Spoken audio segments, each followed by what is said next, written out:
first. What it do? Hey, happy Monday.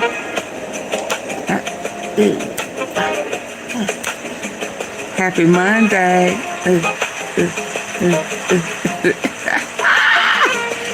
Woo, baby. What it do? What it do? I hope y'all had an awesome and amazing day. I hope that's what the Lord blew your way. I see what it looks like. I am so sorry. I am late. But baby, when I'm just, never mind, I'm gonna keep, here I come. Oh, I'm so sorry. Hey, Janet, Belinda. She said, I hit the button. Can you do the same? That's what I'm talking about. My T-Sippers be on it, baby. She said, I hit the like button coming in. Can you do the same? What? Oh, let's go. Y'all, I think we're gonna have I'm gonna do another bathtub chronicles. I heard my name got ran. Was trying to be I think they are obsessed with me. Woo, huh? I think these folks getting obsessed with me. They old and run down, look like homemade sin, and I don't look that way at my senior citizen age, so they say. I just wished that, because I know what folk be saying don't matter, and that's why, most time I'm entertaining. Hell, I wish I could qualify for some benefits being a senior. The government don't say I'm a senior citizen, so hell, I don't know where folk get that from. Don't you get special privileges and money and shit from the government when you're a senior citizen? They told me I don't qualify for nothing. I said with them clowns, them ugly, them hood out people on YouTube say Auntie Phil senior citizen.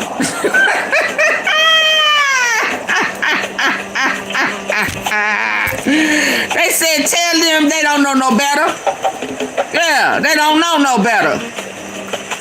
And just looking at you, hell, I don't see nothing senior or citizen about you. You look damn good, however old you are.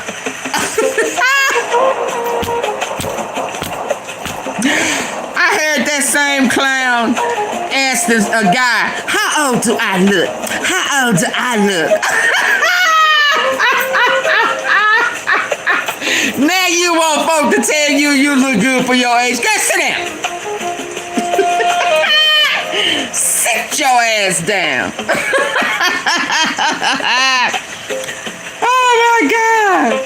Oh my God. Now they ask him, how old do I look? How do I tell you? Yeah.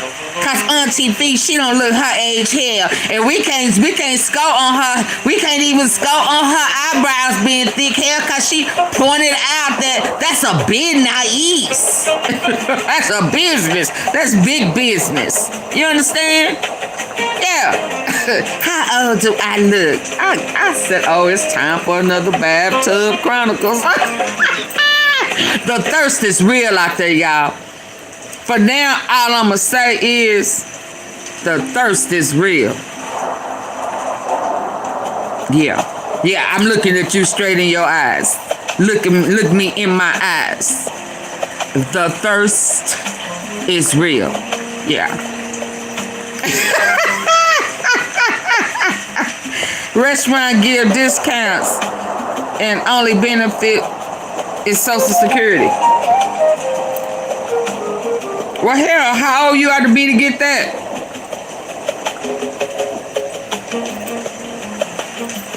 Hell, I thought you had to have a disability.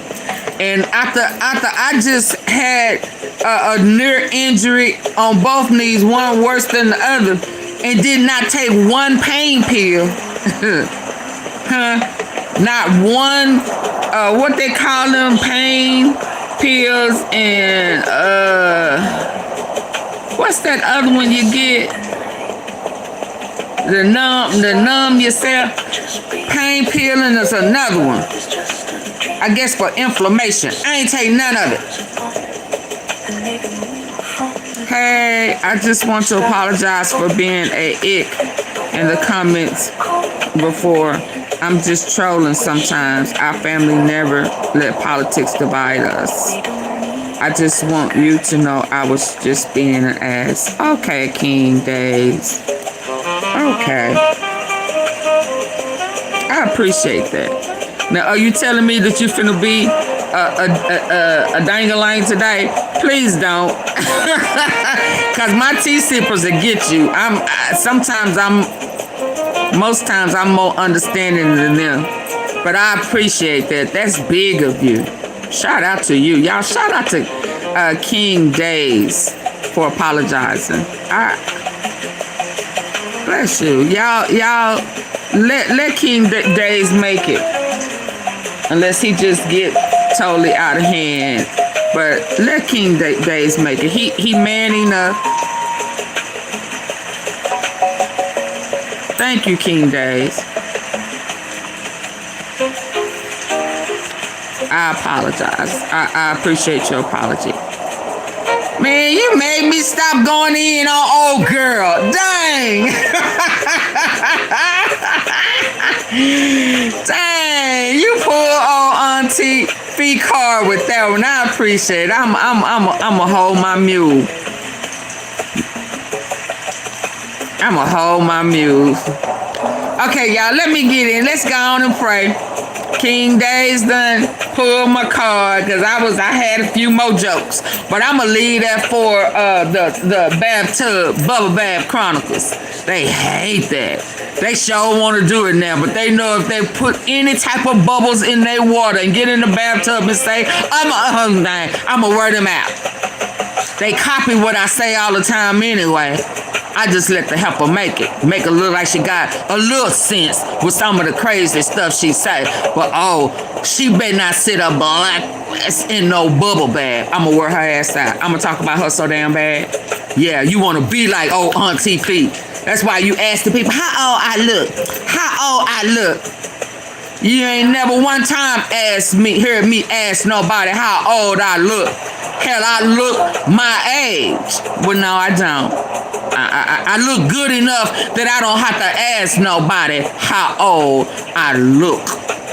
Because I know I look damn good for whatever age I am. You thirsty. The thirst is real. You'll never measure up, girl. Sit down. I don't care how much ass you shake. I don't care how many sloppy, woppy, loppy titties you show. You will never. You are your home girls. Your hound dogs. Your slut puppies. Now one of y'all will ever measure up. I love it. I love it. Yes, indeed. But I still got some more for you in them bubbles. Y'all, Karen, y'all ready to pray? Shout out to my tea sippers coming in. Please hit the like button. Please share the video. Please subscribe. And please support the platform every day until I am back monetized. I am, as my goal is set for $100. However you want to give it is cool. Cash App is my preference, but we got PayPal and other stuff too. Okay. He ready to pray. He ready to pray. Y'all ready for the prayer?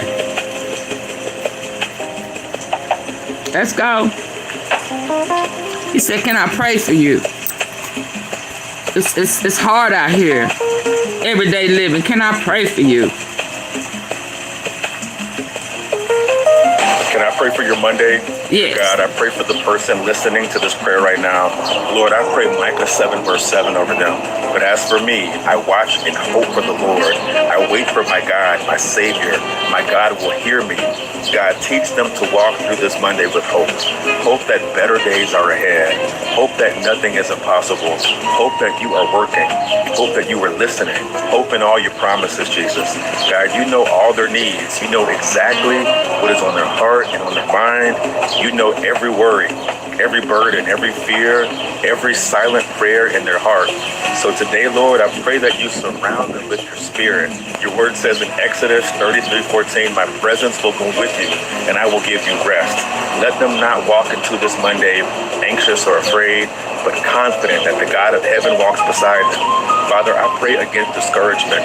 I pray against heaviness, fear, insecurity, and exhaustion. Your word says in Psalm 143, verse 8, let the morning bring me word of your unfailing love, for I have put my trust in you. Let this morning remind them of your unfailing love before the emails, before the meetings, before the stress, before the responsibilities. Remind them that they are loved by you. Lord, strengthen them today. Isaiah 41 verse 13 says, for I, the Lord your God, hold your right hand. It is I who say to you, fear not. I am the one who helps you. Hold their hand today, God. When they feel overwhelmed, help them. When they feel tired, strengthen them. When they feel uncertain, guide them. When they feel alone, remind them that you are near and that you will never leave them nor forsake them. Father, I pray that this Monday would not drain them, but instead, let it deepen their dependence on you. Teach them to pause and to remember that you are in control. Your word says in Psalm 37, verse 5, commit your way to the Lord, trust in him, and he will act. God, I pray that they surrender every worry to you right now, every fear about finances, every stress about work, every concern about family, every burden they've been carrying silently. Remind them that they do not have to carry life alone. I pray for wisdom over every decision today. James 3:17 says, but the wisdom from above is first pure, then peaceable, gentle, open to reason, full of mercy and good fruits. Give them heavenly wisdom today. Wisdom in conversations and leadership and relationships and parenting and business, in moments where they don't know what to do. Father, I pray for peace over their minds. God, your word says in Colossians 3:15, let the peace of Christ rule in your hearts. I pray you protect their heart this Monday from bitterness, from frustration, from comparison, from negativity. Father, I pray for divine favor over their life. Bless them with good news today. Bless their finances. Let grace and mercy chase them down. Lord, I pray over their health today. Strengthen their body. Renew their energy. Give them rest where they are weary. Your word says in Jeremiah 17:14, heal me, Lord, and I will be healed. Save me, and I will be saved. For you are the one I praise. Remind them that they are chosen. Remind them they are forgiven. Remind them they are seen. They are never abandoned. And Father, no matter what happens today, let them leave this day closer to you than where they were yesterday. Let this Monday be covered in your peace, your wisdom, your favor, your protection, and your love. I thank you for all that you have done, all you're doing, and all that you will do in their life. I pray all these things in the mighty name of Jesus. Amen. Have a blessed Monday. Thank you. Hey, Paul Ward. I've had a pretty good day today. I ate late, but I had a pretty good day today. Yeah, you know. How about you? I hope everybody had a great day. Oh, Lord, everybody talking about Ratchet. If y'all are YouTubers in the Mo3 section, y'all know about Ratchet. Ratchet, what do you call him? The hood blogger. He done got locked up. They won't let him out. I mean, he may be out, but no. He better hope all his old habits, all his old crimes and charges. That sound old to me, if y'all know Ratchet, but that sound like some charges that he got with that girl, Sapphire. I'm not sure. He may have new charges with a new female. It's always a female. It ain't gonna never be an adult. It's gonna be a female. It's gonna be a kid, or it's gonna be elderly. That was always in his past before. But these people welcome him back like he ain't never done nothing. So I don't know what the big thing is. He got probably one of the worst records that he done paid to suppress or what do they do? Exonerated or whatever they be doing. You know, I don't know them criminal terminologies.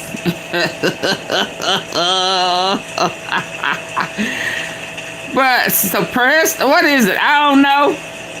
Exonerated. Yeah, and so a lot of people don't know about it, but baby, he got a bad. I mean, he got some Epstein type shit going on, and you know. But anyway, he back in jail. He may be out now, and yeah, y'all better leave these. Even dude talking about it, but let me get on. Yeah, he puts hands, feet, toes. He hops out of bushes. He used to. Now, you know, I thought he had been redeemed by the blood of the Lamb, but I heard him say his drug of choice was some letters, and he said because it make him feel like he going to hell. Now there's a lot of non-believers. Y'all better stay. Y'all better choose y'all friends like equally yoked means something. Hell, it ain't just in marriage. All these people that don't believe in God, they be the main ones that be trying to lure you into doing shit your ass ain't supposed to be doing. Amen.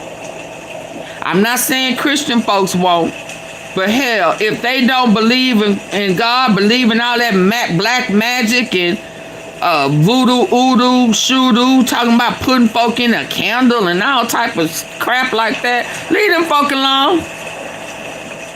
You know, it's hard, but spirits just don't leave you. They attach themselves to you, and they asses don't want to leave.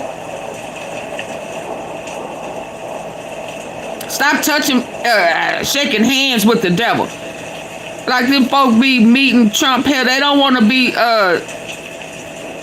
his must and funk and all that type of sweaty ass hands on their shit. And then you rub it off on your clothes, and you take your clothes home, and you put your clothes in the dirty clothes hampers, and hell, that devil spirit is just looming all through your house. All through your clothes, all the spirits all up in there because you shaking folk hands, rubbing hands with the devil. Now, I know you think Auntie Fee is tripping, Lord. She done, Lord, no, you,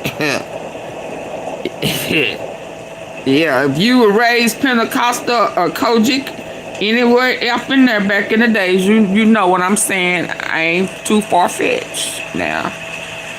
Yeah, you better get you some holy water and throw that water all around. Yeah, we just got to be mindful. We're in the end stages. If ever I never believed it before, I sure do believe it now. I done seen some things and read some things and understand some things that I never understood before. I heard it. I grasped the understanding of it. But the totality of it, oh yeah, I see it now. I get it. Yeah, I get it. Yeah, the devil done blinded. I ain't gonna say, I'm gonna say all of us. All of us who were not a part of their occult have been blinded. The preachers too.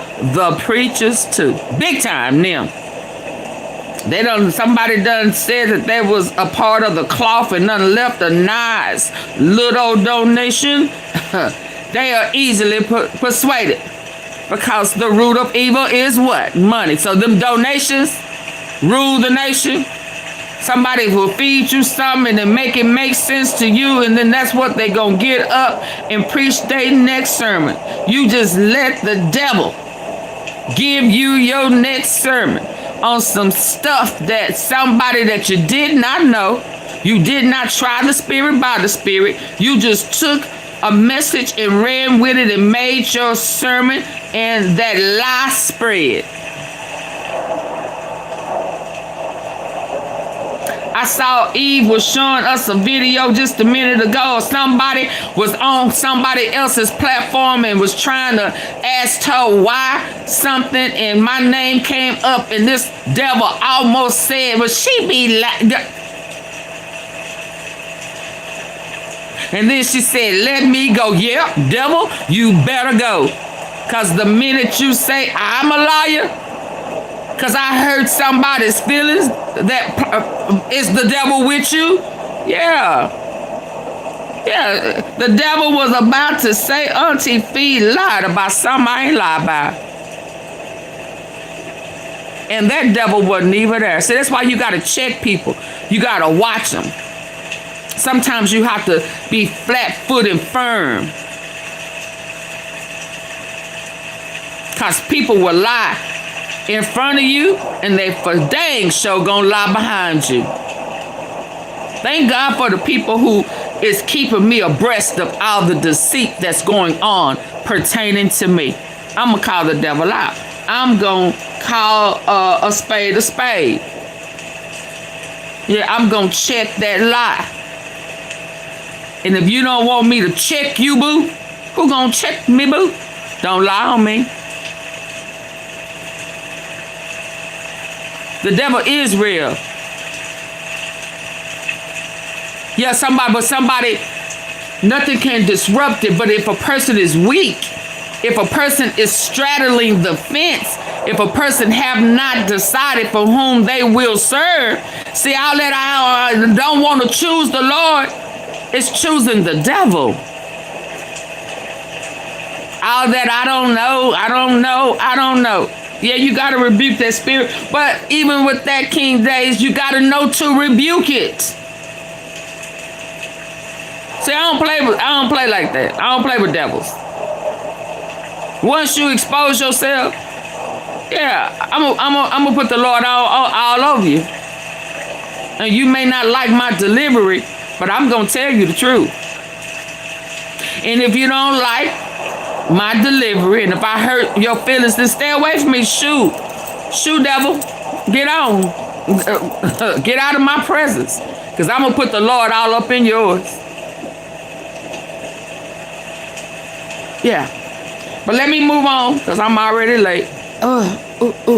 Thank you. Hey, Robert. Hey, y'all, please hit the like button coming in. So I started with him. Who I got next? Now I know I am behind, but I still need to play that in which I had already had stored up and lined up for you. Now, sometimes I see newer stuff and I get off. It throws me all the way off. So I'm going to try to stay true to what I already have pinned up. So some of what we run into along the way, we will understand why it's that and how that got there. Does that make sense? Because I'm sure I'm going to see something that doesn't happen, and I'm going to be like, oh my God, let me watch this. And then I wind up not showing y'all what I need to show y'all. So let's go. Let's hop on in here. Ooh, that made him big. Let me get my other. Y'all ready? Let's start off. Let's go. Other than here on the Midas Touch network, also 2 nuclear facilities in the... 2. Let me back up. So whatever they talked about didn't work. As a U.S. plane was shot down in the Middle East. Let me repeat that. A U.S. plane was shot down in the Middle East, and you're likely not hearing about that any place other than here on the Midas Touch network. Also, 2 nuclear facilities in the Middle East exploded. One under... 2 and 2. Let's. Are we listening? 2 what? Donald Trump is panicking as a U.S. plane was shot down in the Middle East. Let me repeat that. A U.S. plane was shot down in the Middle East, and you're likely not hearing about that any place other than here on the Midas Touch network. Also, 2 nuclear facilities in the Middle East exploded. One under drone attack. The other, the country claims, it just combusted in a controlled detonation, and that mushroom cloud was pre-planned. Don't worry, we'll break down what happened there. And then also a Venezuelan oil depot also spontaneously combusted in the past 48 hours. And I put spontaneously combusted in quotes because there's probably other explanations for what's going on there. Also, the U.S. is creating a false pretext to justify an invasion of Cuba, saying Cuba is threatening Florida with 300 drones. Even the local Florida sheriffs have no clue. Y'all give it up for King. The United States is even talking about, because they were not alerted that there was a drone threat, and you would think they would know about that. Also, I'm going to do an entire other video on the successful Ukrainian drone and ballistic strikes in Moscow. I'm not going to focus on that in this video because we know what's going on. Zelensky's talking about it publicly, that he's been able to successfully strike oil depots in Moscow. He calls it long-range sanctions and other infrastructure in Moscow, one of the most heavily fortified and guarded areas with air defense there, not being able to stop the Ukrainian drones. But I want to focus on the cover-up, okay? So what's Donald Trump doing? He wants to distract. He is a WMD, a weapon of mass distraction. So all night into the morning, he's making posts like this, Space Force AI memes, and it looks like he's pressing a button that will unleash nuclear weapons in Iran and countries like that. That's how Donald Trump projects that he's tough, or he'll do AI memes of Governor Pritzker, and he'll be like Dumb and Dumber. He'll do photos of himself with aliens walking around, these AI images of him and aliens, because he wants you to go, oh my God, let's not pay attention to what's actually happening in the world, like nuclear facilities under attack, an American plane being hit. We're doing a photo with an alien. More photos of him in Space Force, more stupid posts about reflecting pools, more posts where he does AI images of drones shooting the Iran Navy, which he claims doesn't exist. Then he goes, bye-bye fast boats, laser, bing, bing, bing, bing, bing. Okay, but now let's talk about what's really happening. Push his distraction aside and let's talk about the U.S. plane being shot down in the Middle East. According to Open Source Intelligence Monitor, OSINT Defender, Open Source Intelligence Defender, wreckage visible is circulating in photos and videos. Let's pull up these videos right now that clearly show a U.S. MQ-9 Reaper drone, one of these drone planes that the U.S. uses. So Open Source Intelligence Defender said that the drone was carrying several AGM-11 4R9X Hellfire missiles, known as the Flying Jinsus, for their blade deployment warhead designed to kill without an explosive blast. The U.S. military has not confirmed the loss. They're covering it up. Over 40 MQ-9 Reapers, each worth approximately have been lost to Iran or Yemeni forces since late 2023. At least 24 downed over Iran and 20 by the Houthis in Yemen, representing a loss over $1 billion.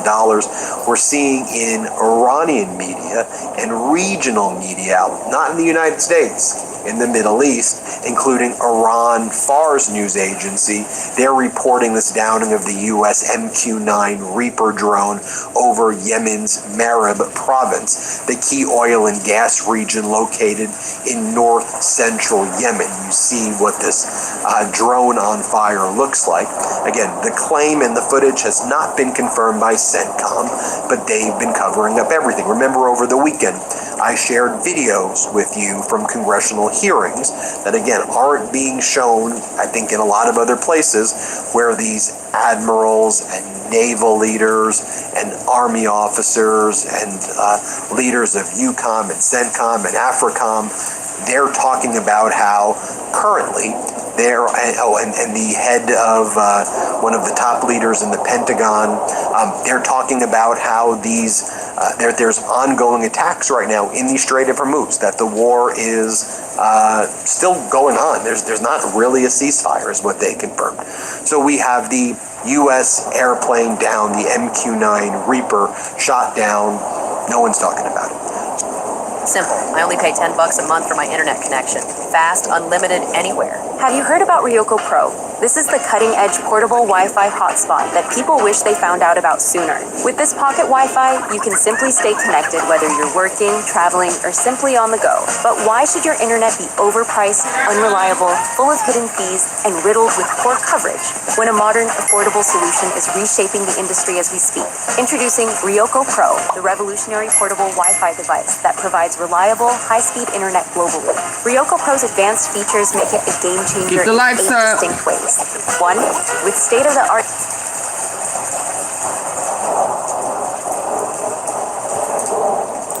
Saudi Arabia's defense ministry confirms that 3 drones entered the kingdom's airspace from Iraq. They claim they were intercepted and destroyed Sunday morning, but we know the Saudi Ministry of Defense, the UAE Ministry of Defense, all these Ministry of Defenses in the Middle East tend to lie about the outcomes. Let's talk about what the official statement was from the Defense Ministry in Saudi Arabia.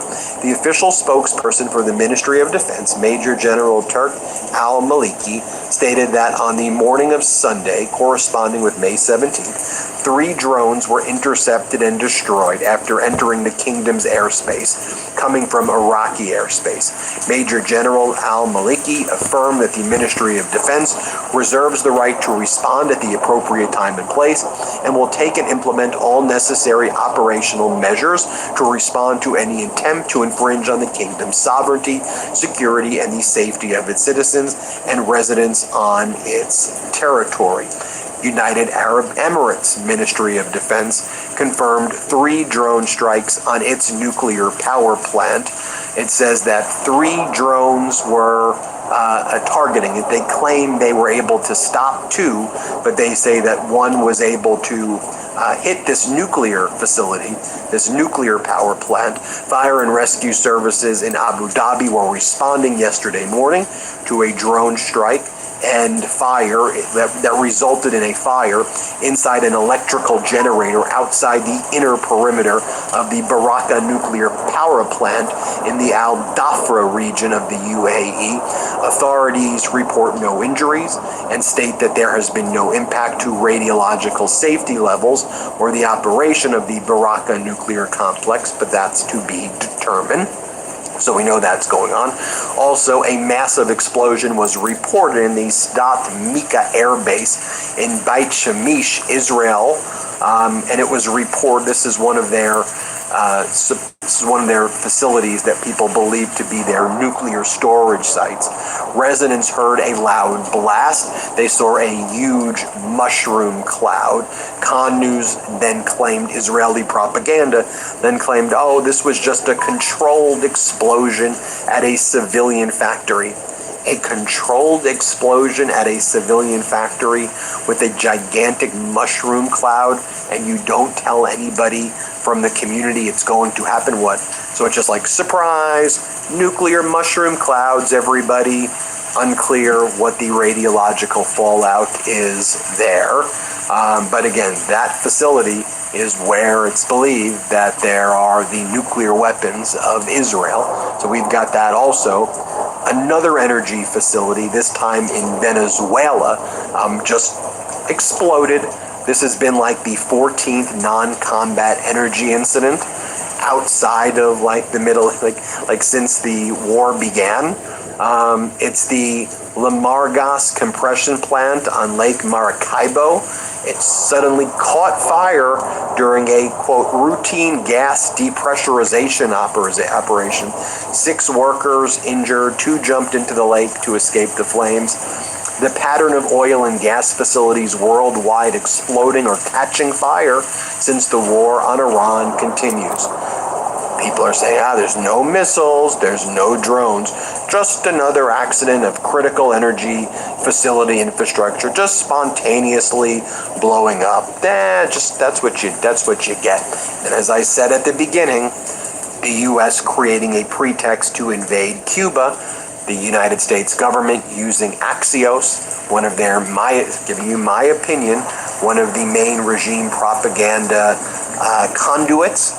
They often use Barack Ravid over there, in my opinion, in order to push narratives that, in my opinion, move and manipulate the market dramatically. Here's what Axios reported yesterday.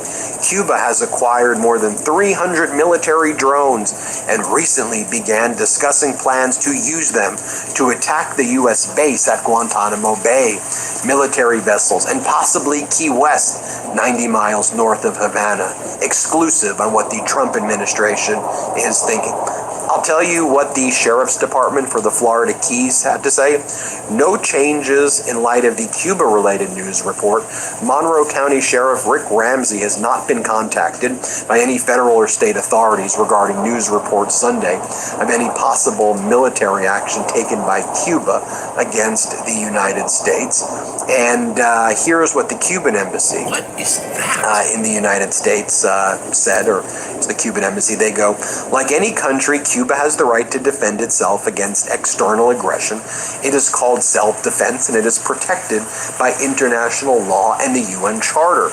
Those from the U.S. who seek submission and, in fact, the destruction of the Cuban nation through military aggression and war do not waste a single moment fabricating pretexts, creating and spreading falsehoods, and distorting as extraordinary the logical preparations required to face a potential aggression. The Cuban embassy in the UK says Axios fabricates a drone threat, only to confess paragraphs later U.S. officials don't believe Cuba is actively planning to attack. This contradictory information is a transparent, ludicrous pretext to justify U.S. hostility. We categorically reject these baseless smears. Cuban Foreign Minister Bruno Rodriguez says Cuba neither threatens nor desires war, adding that the U.S. is building a fraudulent case to justify the ruthless economic war against the Cuban people and eventual military aggression, which makes you also question, are some of these other attacks that we're seeing false flags that are being used by the U.S. to create a pretext for further invasion, whether it's not just Cuba, but whether it's also of Iran to resume hostilities? Because, as I reported, the UAE nuclear plant was attacked by drones. They say, could this be Iran drones? But this comes at the same time where Trump aides are urging the UAE to deepen its role in the Iran war, including demanding that UAE send ground troops instead of the U.S. to seize Iran's strategic Lavon Island. The Telegraph and others are reporting. So Trump's inner circle are encouraging the UAE, take a more aggressive role, put your ground troops in, go and take them, an official told the Telegraph, saying, let's get some UAE boots on the ground instead of the U.S. Also should be noted as an aside that Donald Trump, over the past 2 weeks, unveiled what he claims will be a new skyscraper in Dubai.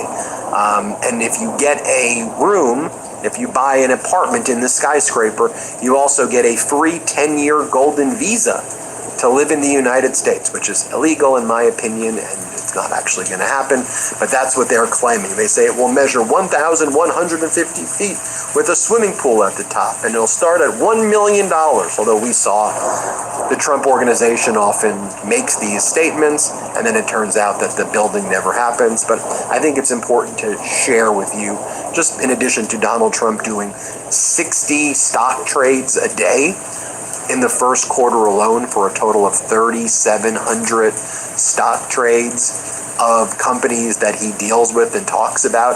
He's personally invested in NVIDIA and Dell and all of Boeing and all these companies that he does business with.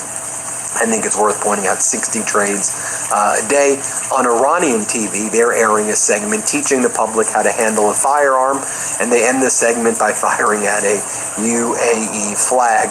Iranian officials say Iran is fully prepared to seize the coastline of the UAE and Bahrain if the UAE attempts to invade and seize the Iranian-controlled islands in the Persian Gulf. This is Iran's direct response to Trump regime officials telling the UAE to invade Iran and seize Lavon Island.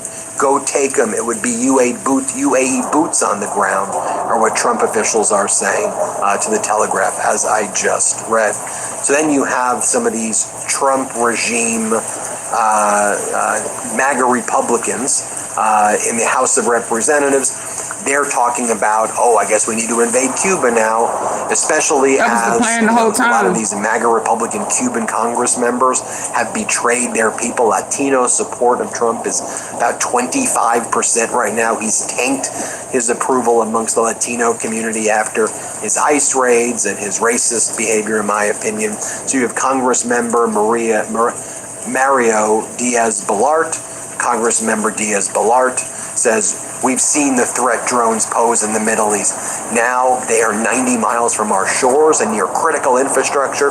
It's clear the Cuban regime is a national security threat. MAGA Congress member Carlos Jimenez, the regime in Cuba poses a dangerous national security threat to the United States of America.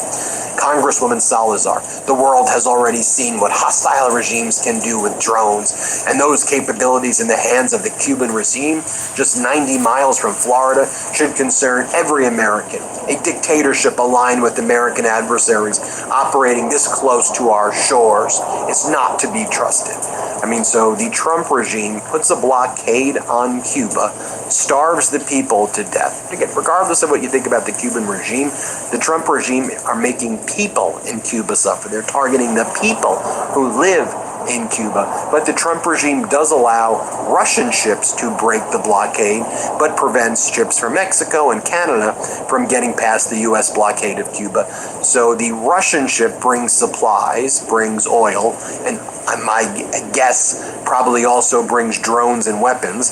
And now Cuba's saying, if you attack us, we're going to have to defend ourselves. And then the U.S. like, oh my God, they're going to invade us. And the local sheriff there is like, we haven't heard any threat that's being posed to us. And we would think that the sheriff's department would know about this. Okay, folks, alert, alert, alert. Barack Ravid from Axios. Barack Ravid from Axios. He's out with the new banger. Not Barack Obama. This guy's so funny. Barack Ravid. Trump just told me he still thinks Iran wants a deal, and said he's waiting for an updated Iranian proposal. One he said he hopes will be better than the last offer, given several days ago. He declined giving a specific deadline for the negotiations with Iran. Barack Ravid also says, Trump tells me clock is ticking for Iran and warns of more massive U.S. military attacks. Trump told me, Barack Ravid says, this guy's such a clown, we want to make a deal. They are not where we want them to be. They will have to get there, or they will be hit badly, and they don't want that. The clock is ticking. He then reposts this from Neria Krause. Trump just told me in a phone call, I think the Iranians should be afraid of what's going on right now. And he says Trump is expected to convene his senior national security team on Tuesday in the White House Situation Room to discuss options for military actions against Iran. Two American officials said. I think the one thing that's probably also preventing Donald Trump from doing what would be absolutely horrific is the UFC fights coming up for America's 250th, and we have the FIFA games, and Donald Trump doesn't want to be embarrassed at the FIFA games, so that's like one of the things that I think, is perhaps preventing him from further invading Iran, but we'll see. Then Donald Trump called up Israel's Channel 13, and Donald Trump says, I think the Iranians should be afraid of what's going on right now. Ooh, Donald, are you making them scared? Iran's parliament spokesperson for the National Security Commission, Abraham Razai, writes, Trump can't do a damn thing right, and the next war will disgrace and humiliate him even more. Yep. Returning to war may have its damages, but the enemy will certainly suffer more, much more. Meanwhile, the Trump regime is sending in Jeff Landry, the Louisiana governor. This guy's a crazy guy. This MAGA psycho, Jeff Landry from Louisiana, who Donald Trump made his special envoy to Greenland. And he was the one who came out with statements, we're going to make Greenland a 51st state. We're going to take over Greenland. And so Landry showed up in Greenland yesterday, and he had a message for Greenland. Here's what he said. Word documents. That's it. I format them, upload them to Amazon, and collect royalties every month. No website, no ads, no social media. Amazon handles the traffic. Can I get y'all to double tap the face of y'all screen if you're listening in on your phone device? I hit those three dots at the top right corner. I need to see the likes up, y'all. Impressions of Greenland? Let's get the likes up. I'm 43 minutes in, 44 minutes in. Hey, Janet, help Auntie. Oh, yeah. Thank you, Janet. Get the likes up, y'all. Come on. Oh, I love it. Yes, yeah, it's great. Do you have a message from President Trump with you? Actually, I do. I talked to him late last night. He said, go over there and make a bunch of friends, as many friends as we can. Oh, wow. And more from Landry. Here's what he said as well. Let's play it. The Greenlanders are a little nervous about what your intentions are. If it's still to acquire Greenland, what do you say to that? Oh, no, look, I'm here simply to build relationships and to look and listen and to learn and to see if there are opportunities to expand the relationship between Greenland, the United States, and Denmark. And so, it's a great day. I'm excited, really am. Now, with all of this going on, it's creating so much market instability. On Sunday night, the U.S. 10-year Treasury note yield hit 4.63%. We are now 4 basis points above the high that prompted Trump's 90-day tariff pause in April 2025. This puts the 10-year note yield up 70 basis points since the Iran war, with U.S. mortgage rates now nearing 7%. And in a sudden turn of events, the odds of interest rate cuts have collapsed to only 2% this year, and U.S. inflation is nearing 4%. The 30-year Treasury yield is over 5%, 5.15%. These are numbers that are worse than what happened during the Great Recession. So Trump's got to manipulate the markets a little bit. So the White House, not a little bit, a lot of it.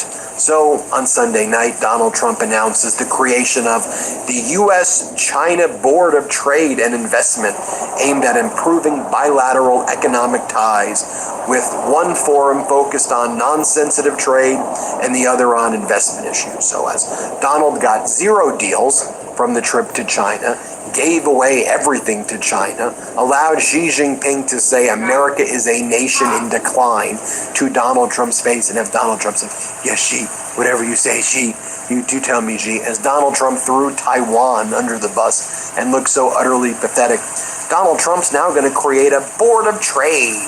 Maybe that will manipulate the market. I don't know. I just don't think it's going to anymore. I think the market's numb to all of his market manipulation. Oh, and one of the things that the White House said that Donald Trump wants to do now after the meeting with China, to focus on denuclearizing North Korea. Trump said, we have a shared goal to denuclearize North Korea. I'm not sure that's a goal that is shared by China. Also, just think about Donald. It's just like the Strait of Hormuz. Donald Trump allowed Kim Jong-un to get nuclear weapons, right? Saw in the first term what happened. Trump wrote him love letters. They wrote each other love letters. Meanwhile, Kim Jong-un built nuclear weapons. And now, Donald Trump's like, now we want to work towards denuclearization. He creates the problem. He's the arsonist. And then he's like, now I want to put out the fire.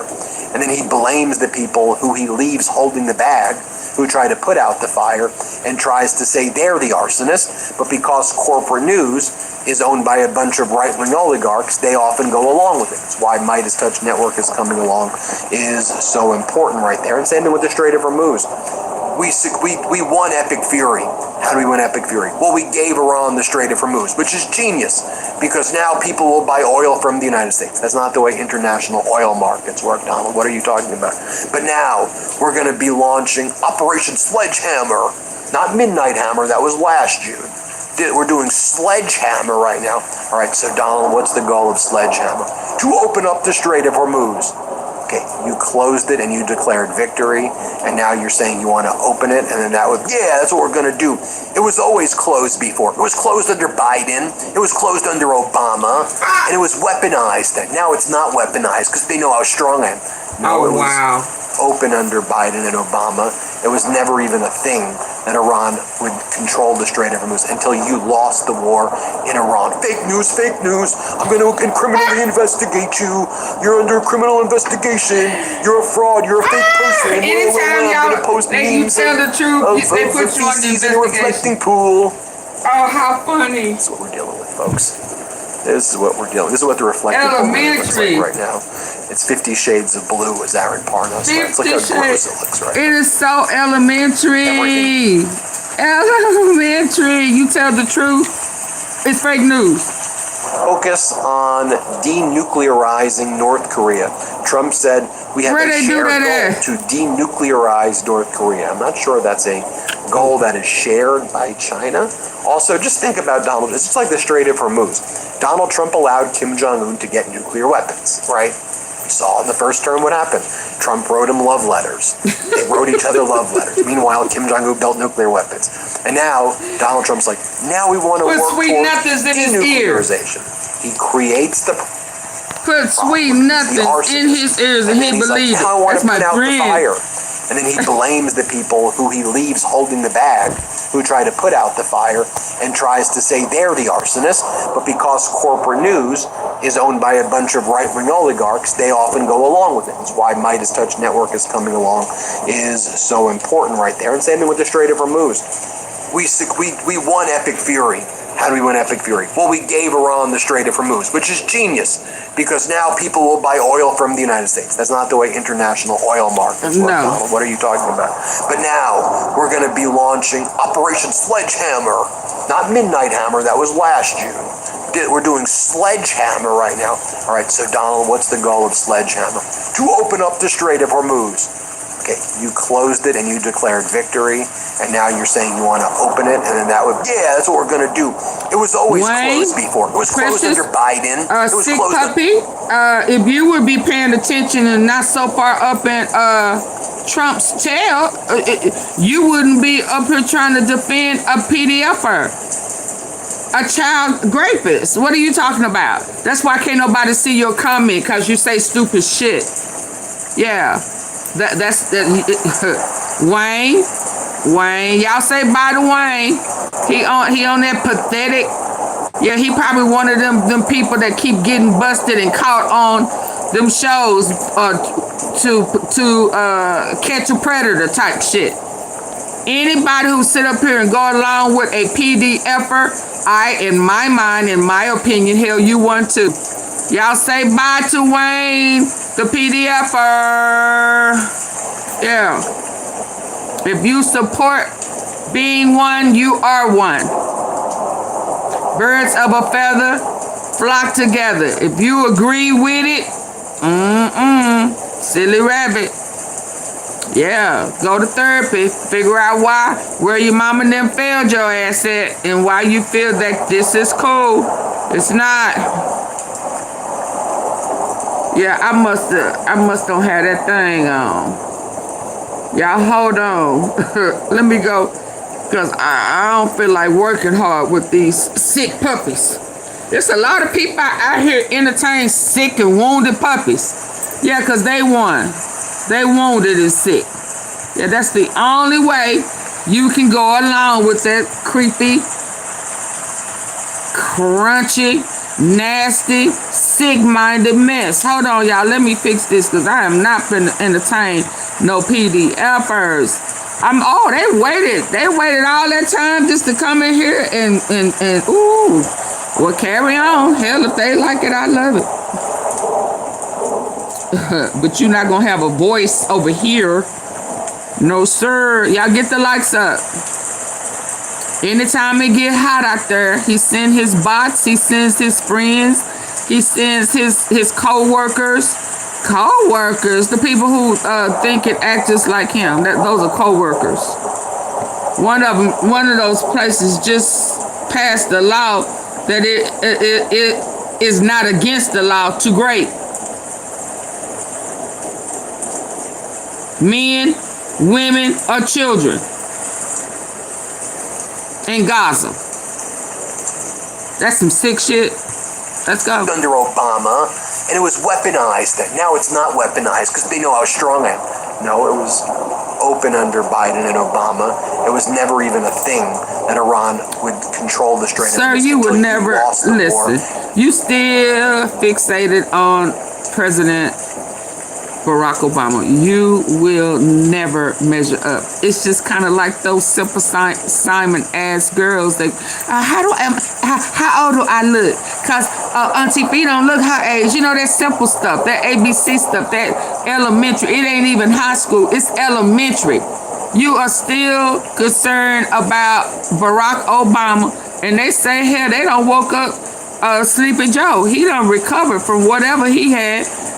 He talking cold cash, SHIT on you. And Kamala coming back too. They waking up on you. Oh, they waking up on your ass. You finna... He is terrible, terrible, Bobby. How dare somebody come in here trying to play? It was so bad, it wouldn't even allow me to show y'all what that clown was trying to say. Wrong answer. Get up out of here. Let's go. In Iran. Fake news, fake news. Fake news. I'm going to criminally investigate you. You're under criminal investigation. You're a fraud. You're a fake person. Well. That was what I was trying to get. Before. It was closed under Biden. It was closed under Obama. And it was weaponized. Now it's not weaponized because they know how strong I am. No, it was open under Biden and Obama. It was never fake news that Iran would control the Strait of Hormuz until you lost the war in Iran. Fake news, fake news. I'm going to criminally investigate you. You're under criminal investigation. You're a fraud. You're a fake person. Well. I'm going to post memes of the feces in a reflecting pool. That's what we're dealing with, folks. This is what we're dealing with. This is what the reflecting pool really looks like right now. It's 50 Shades of Blue, as Aaron Parnas writes. Look how gross it looks 50 Shades of Blue. Everything Trump touches dies. Everything. Hit subscribe. Let's get to 7 million subscribers. Thanks for everything he touched dies. Let's move on. Everything he touched dies. Breaks out in rash like poison ivy. Just poison. Poison. Yeah, that man is...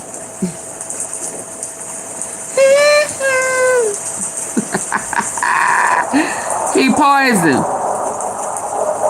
He is poison. Let's get to the next one. Let's go. Oh, it's already pinned. It should be. Let's go here. I've been waiting to hear what he has to say. Oh, we didn't talk about the nuclear. Hold on. I may be out of order.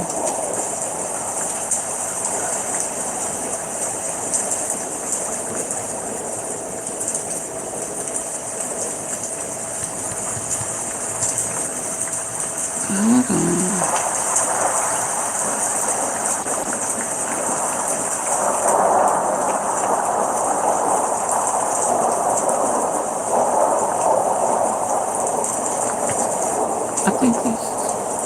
If you pee when you sneeze, you have to start using this. This is a thigh master, but it's also a pelvic floor trainer. It sounds super Having a catastrophic morning as he has just... Donald Trump is having a catastrophic morning as he has just learned Vladimir Putin will be taking a trip to China where actual deals will be taking place. Think about the utter humiliation ritual Donald Trump was just put through. Xi Jinping entering no deals with Donald Trump. And now we know that Russia and China are expected to sign around 40 written agreements. Oh, wow. 40 documents. Also, they're going to adopt a declaration on the formation of a multipolar world. Oh, y'all can hear my rain. Type of international relations. This is a direct jab at Donald Trump, who got no deals done, who Xi Jinping looked in Donald Trump's face and said the U.S. is a nation in decline, to which Donald Trump agreed with. And now Xi Jinping and Putin signing a multilateral deal talking about a new world order. Just think about the utter humiliation they're putting Donald Trump through. More catastrophic news for Donald Trump. Because that was his plan. Just launched its official PGSA social media account. The official launch of what they're referring to as the Persian Gulf Strait Authority is now live. Not just the social media account, but the official organization that will be bringing in the tolls and will be coordinating all travel through the Strait of Hormuz, as Iran has asserted its sovereignty over the Strait of Hormuz. And the United States is watching one after another the former allies that Donald Trump attacked, calling Iran, entering into bilateral agreements and arrangements with Iran, as the United States has never looked weaker. Here's the official launch of the PGSA account. They say, in the name of God, the official X account of the Persian Gulf Strait Authority, PGSA, is now live. Follow us for real-time updates on the Hormuz Strait operations and the latest developments. The Persian Gulf Strait Authority is the legal entity and representative authority of the Islamic Republic of Iran for managing the passage and transit through the Strait of Hormuz. Navigation within the introduced boundaries of the Strait of Hormuz, which were previously determined by the armed forces and authorities of the Islamic Republic of Iran, is contingent upon full coordination with these entities. So what is Donald Trump doing? More social media posts fantasizing about conquering Iran, thinks that if he can just threaten them on social media, then he could achieve what he couldn't achieve in a war through social media memes. I mean, here's what Donald Trump just posted. If Iran surrenders, admits their navy is gone and resting at the bottom of the sea, and their air force is no longer with us, and if their entire military walks out of Tehran, weapons drops, and hands held high, each shouting, I surrender, while wildly waving the representative white flag, and if their entire remaining leadership signs all necessary documents of surrender, and admit their defeat to the great power and force of the magnificent USA, the failing New York Times, the China Street Journal, WSJ, corrupt and now irrelevant CNN, and all other members of the fake news media will headline that Iran had a masterful and brilliant victory over the United States of America. It wasn't even close. The Democrats and media have totally lost their way. They have gone absolutely crazy. DJT. You claim that Epic Fury was a success because Iran took over the Strait of Hormuz. You claim it's genius that the Strait of Hormuz is now closed, that the Islamic Republic is still in power, that Iran still has its uranium, that Iran still has access to its ballistic missiles and Shahed drones. I'm failing to understand where the victory in all of this has been. So yes, when you go out and you say that you're going to force Iran into complete surrender and you don't do that, and people criticize you for not achieving the goals and objectives, that's called actual news. That's not fake news. But you have to run to Barack Ravid over at Axios, right? That's what Donald Trump does, is he panics. He has to launder new disinformation through Barack Ravid over at Axios. And here's what Donald Trump just told Barack Ravid, who serves as Donald Trump's stenographer. Senior U.S. official to Barack Ravid, it's time for the Iranians to throw a bit of candy out. We need some real sturdy and granular conversations regarding the nuclear program. If that's not going to happen, we will have a conversation through bombs, which will be a shame. Then Barack Ravid writes, Iran's new offer is insufficient and risks war resumption, a senior U.S. official tells me. Iran has made the same offer since early March with its framework. We've been talking about the framework over and over again. Donald Trump agreed to that framework, which initiated the ceasefire after Donald Trump said he was going to bomb Iran into the Stone Age and destroy all of their bridges. And Donald Trump posted that and then unilaterally declared a ceasefire. He reposted the framework by Iran from Iran's foreign minister Araghchi. He manipulated the markets. Then when he went into a mediation in Pakistan, Donald Trump then said, ooh, maybe Iran doesn't understand English because we never understood those terms. You reposted their terms, and they haven't changed their terms. And now you're like, well, Iran's better give up everything. You did not achieve that in the war. You lost the war. So either you're going to escalate the war and you're going to commit more war crimes and it's going to be catastrophic for the global economy, or you're going to need to make concessions to Iran. Those are the choices right now. Social media memeing is not a thing, and you're being mocked for it right now by Iran, by China, by the entire world. Here, Donald Trump called up Fortune, and he goes, the Iranian and scream all the time. They're dying to sign a deal. They're dying to do it. But then they send papers that have nothing to do what we've agreed on. I say, are you people crazy? You're imagining this. They're not talking to you. They've submitted proposals through Pakistan as the mediator. We've agreed on. I say, are you people crazy? You're imagining this. They're not talking to you. They've submitted proposals through Pakistan as the mediator, and those proposals are consistent with things they've said before. That's what's really going on. And they are mocking the hell out of you. Here is a video that Iran's social media account just posted about how they believe negotiations with China went. You'll see Donald Trump, Marco Rubio, Elon Musk, and then you'll see Xi Jinping and his negotiating team. This is what Iran thinks about you. They think that you're an utter clown. Here, play this clip. Need better nutrition? Reach your health goals with one simple change. Shakeology is packed with superfoods, protein, and more. It helps. Thank you for hosting us in this beautiful place. Oh, wow. The most beautiful place I've ever seen. And the greatest leader I've ever met. Look, I'll be honest with you. Iran, the Strait. Ships can't move. Oil prices are killing us. You have influence with Tehran. Look, I'll be honest with you. Iran, the Strait. Ships can't move. Oil prices are killing us. You have influence with Tehran. Huge influence. If you could just make a call. I'm not saying we need help. We definitely don't need any help. I'm just saying, if you feel like talking to Iran, totally fine. You know what? Forget Iran. Let me tell you something even better. Boeing jets, 200 planes, beautiful planes, best in the world. Great deal for China. Everybody wins. I'm going to take your silence as a very positive sign. 兄弟，快来看这张照片！哈哈，太棒了！我们看起来真完美。我去那边看看。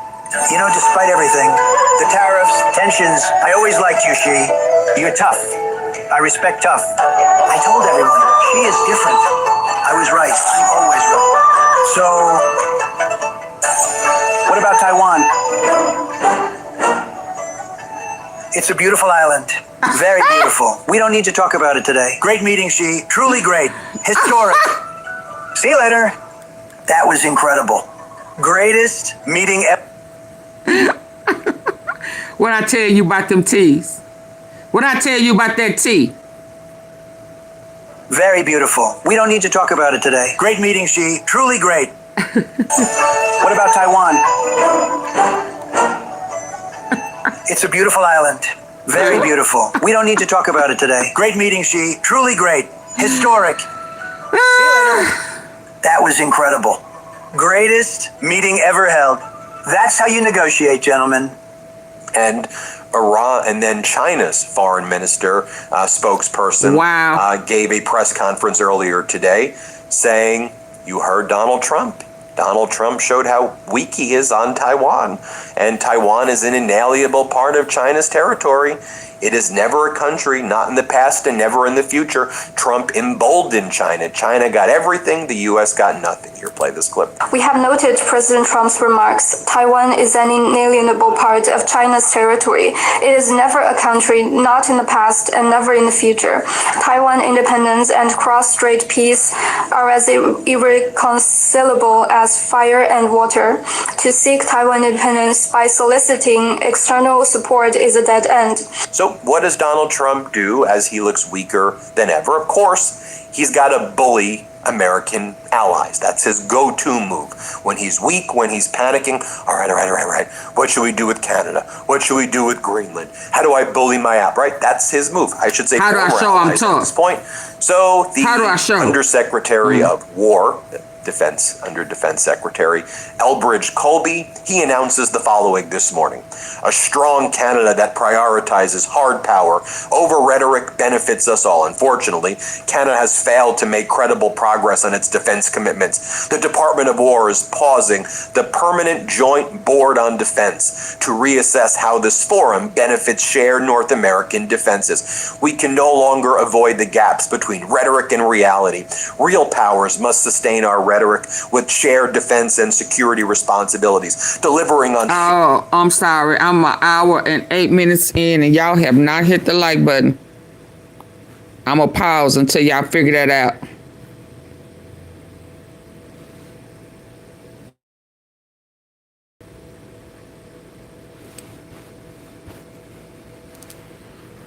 What we doing?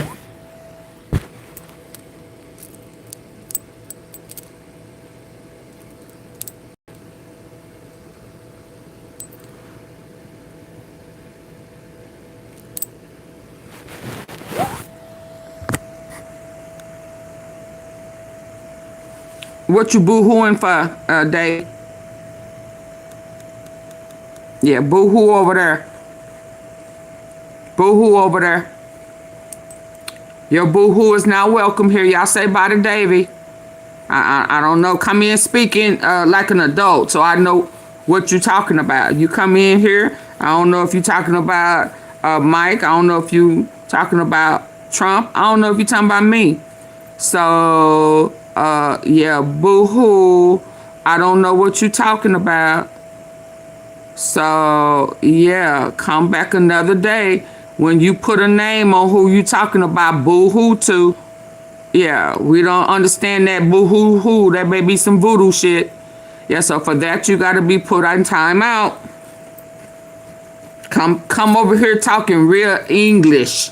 Above baby level. Okay? Get the lights up. Yeah, so I don't know if you was talking about that. Yeah, that's why you got put out. Now, boo-hoo that. Continental defense begins by recognizing our shared geography. Only by investing in our own defense capabilities will Americans and Canadians be safe, secure, and prosperous. You attack Canada, you call it the 51st state, you viciously go after Canadians, and then they go, yeah, maybe we don't want to buy American weapons. Maybe we don't want to take trips to the country that says they want to conquer us. Maybe we don't want to buy products from the country that continues to defame us. And then the U.S. further attacks Canada. And actions like that pushes Canada more towards Europe, more to the rest of the world, and moves them away from the United States. So the bullying of Canada, the bullying of Greenland, the United States, Greenland, and Denmark right now are holding secret talks based on the Trump regime's demand and threats. And you saw Jeff Landry, Donald Trump's envoy to Greenland, arrive there to bully, intimidate, and harass the people of Greenland. Why? Because Trump came back from China feeling like the weak, pathetic loser that he is. So he goes and bullies his allies or former allies. It's his go-to move. Here's a true story about a grocery store that's making healthy and sustainable living the new normal. Nick's mom, this is Nick, by the way. Oh, I'm going to show how tough I am. Maybe Xi will like me now. No, you look like a pathetic damn loser. Washington wants to expand military access influence over major investments and cooperation on Greenland's vast natural resources. Greenlandic officials fear the demands would limit their sovereignty for a generation, even if Greenland becomes independent, because what Donald Trump wants to basically do here is create a situation where U.S. wants a permanent veto power over major investment deals in the country. And they want to have to change an arrangement to allow U.S. forces to stay indefinitely and not ask for permission from Denmark or Greenland. That's what the Trump regime is demanding with Jeff Landry showing up there. Let's bring us to the home front, and I'll take us home by talking about what's going on in the United States right now. So the latest reports of CPI, the Consumer Price Index, as you know, inflation there is heading close to 4% year over year. We know PPI, Producer Price Index, wholesale price, was just at 6%. But as I said last year, remember what I said? I said, I have no doubt that CPI is going to be about 5% as early as this year. I said, inflation is going to hit 5%. Lots of people, Ben, you're being hyperbolic. You're not going to do that, Midas Touch. Your headlines, you're hyperbolic. Okay, we're right again, okay? Here's the latest data that we're learning. And the Kobayashi letter writes, U.S. CPI inflation is on track to exceed 5% as early as this year. Over the last 6 months, CPI inflation has averaged 0.4% on a month-over-month basis, with March and April reading as high as 0.9% and 0.6% respectively. If this trend continues, this puts year-over-year inflation at around 5%. Okay, 5%. Things are getting really bad on the inflation front, and that's impacting America. That's why we see such high credit card delinquencies. It's why we see such high student loan delinquencies. It's why we see massive economic problems. People can't afford anything here. People can't afford gas. People can't afford anything. Okay, Trump's big focus today now, yes, reflecting pool, yes, golden ballroom, yes, Triumphal Arch, yes, taking over DC golf courses, all that stuff. Additionally, considering adding a helipad to the White House South Lawn. Helipad. Because he says the new Marine helicopters are now damaging the grass. And so now we're talking about new state-of-the-art helipads on the White House lawn. And then this morning, the Justice Department officially made the announcement that we've been talking about, that they are creating what they're referring to as an anti-weaponization fund. You know, the lawsuit that Donald Trump filed against the IRS and the Treasury Department for $10 billion. Remember, the federal judge wanted to conduct an investigation into whether this was a collusive case brought by Donald Trump against the Trump government to force taxpayers to pay $10 billion. Well, the briefing in that case was due today, where the judge wanted to determine, or to do this week, to determine if this was a collusive, improper case. So what the Trump regime did is they filed a request to dismiss the case with prejudice, throw the case out, but then use the filing of the case as a pretext to now create a settlement between Donald Trump, a private citizen, and the federal government to now create a fund of $1,776,000,000 in order to pay January 6th insurrectionists and anybody the Trump regime believes was damaged by Biden. Trump will dole out $1.776 billion from our taxpayer dollars to insurrectionists and to other people who are engaged in horrible conduct. If Donald Trump's like, oh, well, Biden was weaponized against you. Now, I'll leave you with the, and then he's like, Obama did it. Obama didn't do that. Just shut up. Stop with the Obama and the Biden stuff. You're a loser, and your Obama and Biden shtick is wearing very damn thin on the American people who are suffering because of you and your disgusting regime. Absolutely. Seriously, it's a grotesque, disgusting regime that's covering up child sex trafficking from sick people. Sick. And here's what the American people think. The latest generic ballot polling from Siena has Democrats up plus 11 heading into the midterms. 50% Democrats, 39% Republicans, the highest lead for Democrats, frankly, ever. And this is the Siena poll. We'll keep you posted every step of the way, but I want... Ready to go to the next one. Y'all, if y'all don't get the likes up, I'm going to end it midstream like I did yesterday. I'm going to tell you that now.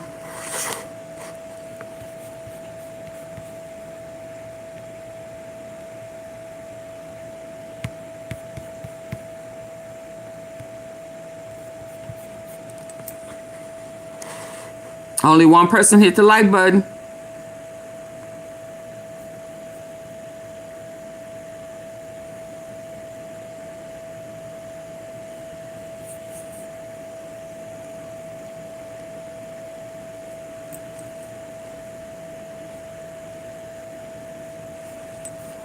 Good. Let's go.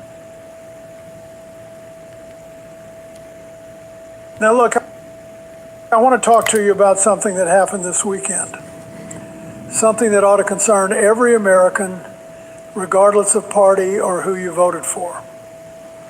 When I was president, I learned something early on. In a crisis, a real crisis, where people's lives hang in the balance, the American people don't need you to have all the answers right away, but they need to know you're there. They need to hear your voice. They need to know somebody is at the wheel. This past weekend, 2 nuclear-related sites were hit within hours of each other. One in Israel, a massive explosion near Beit Shemesh that shook an entire region. And one in the United Arab Emirates, where a drone struck the perimeter of the Baraka nuclear power plant. The IAEA expressed grave concern. A reactor went on to emergency diesel generators. And the President of the United States, he was quiet. Not the quiet of a leader carefully weighing options behind closed doors. Because during that same window, he found time to attack a congressman on a power plant.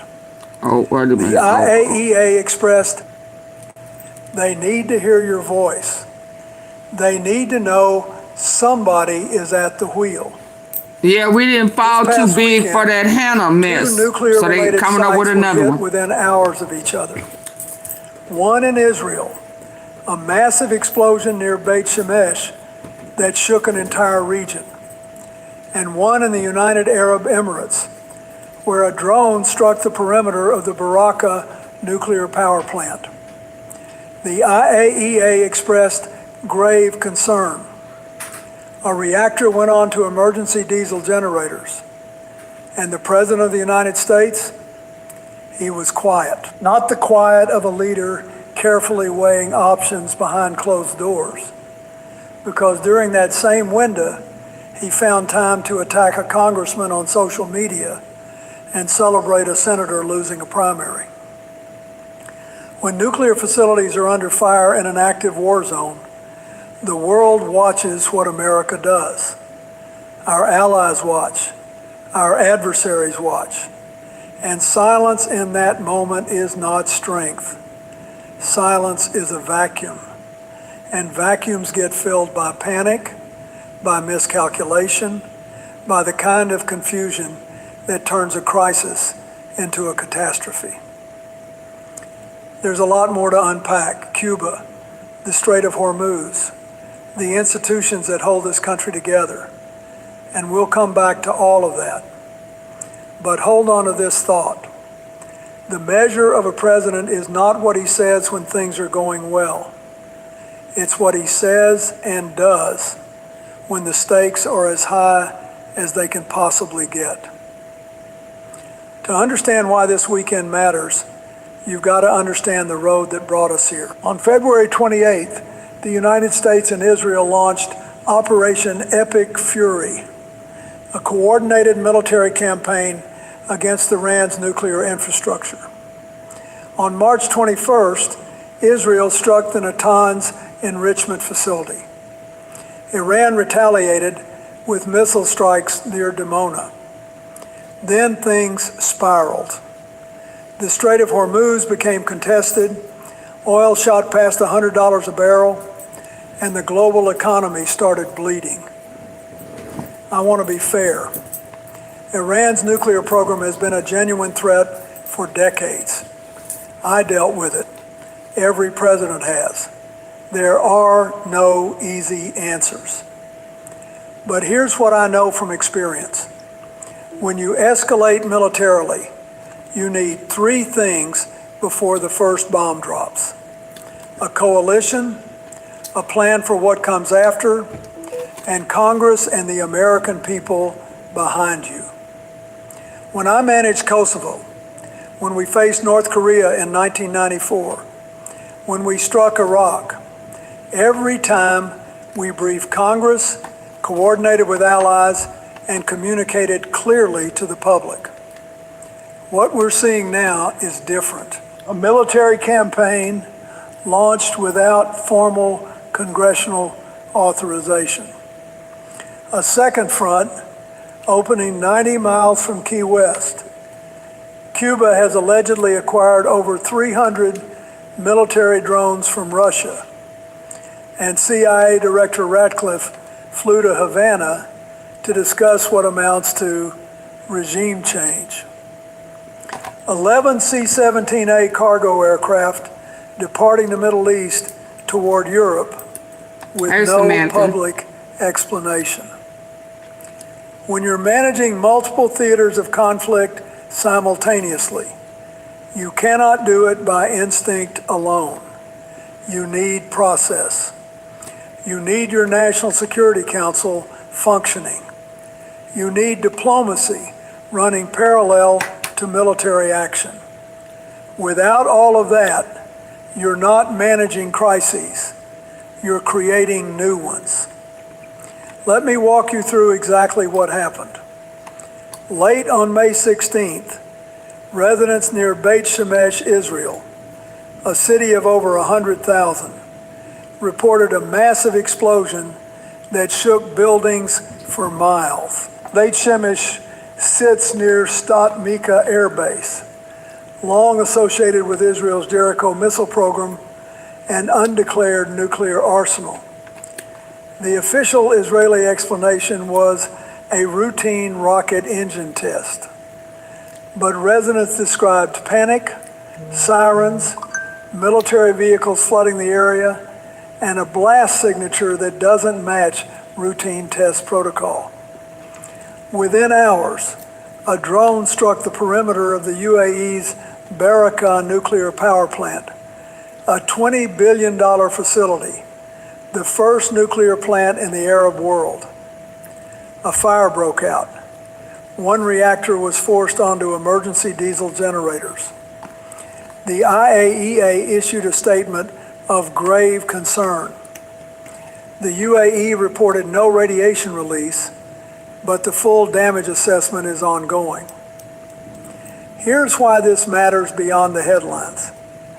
For decades, the international community maintained a norm, an unwritten but deeply understood rule, that nuclear facilities are off limits in armed conflict.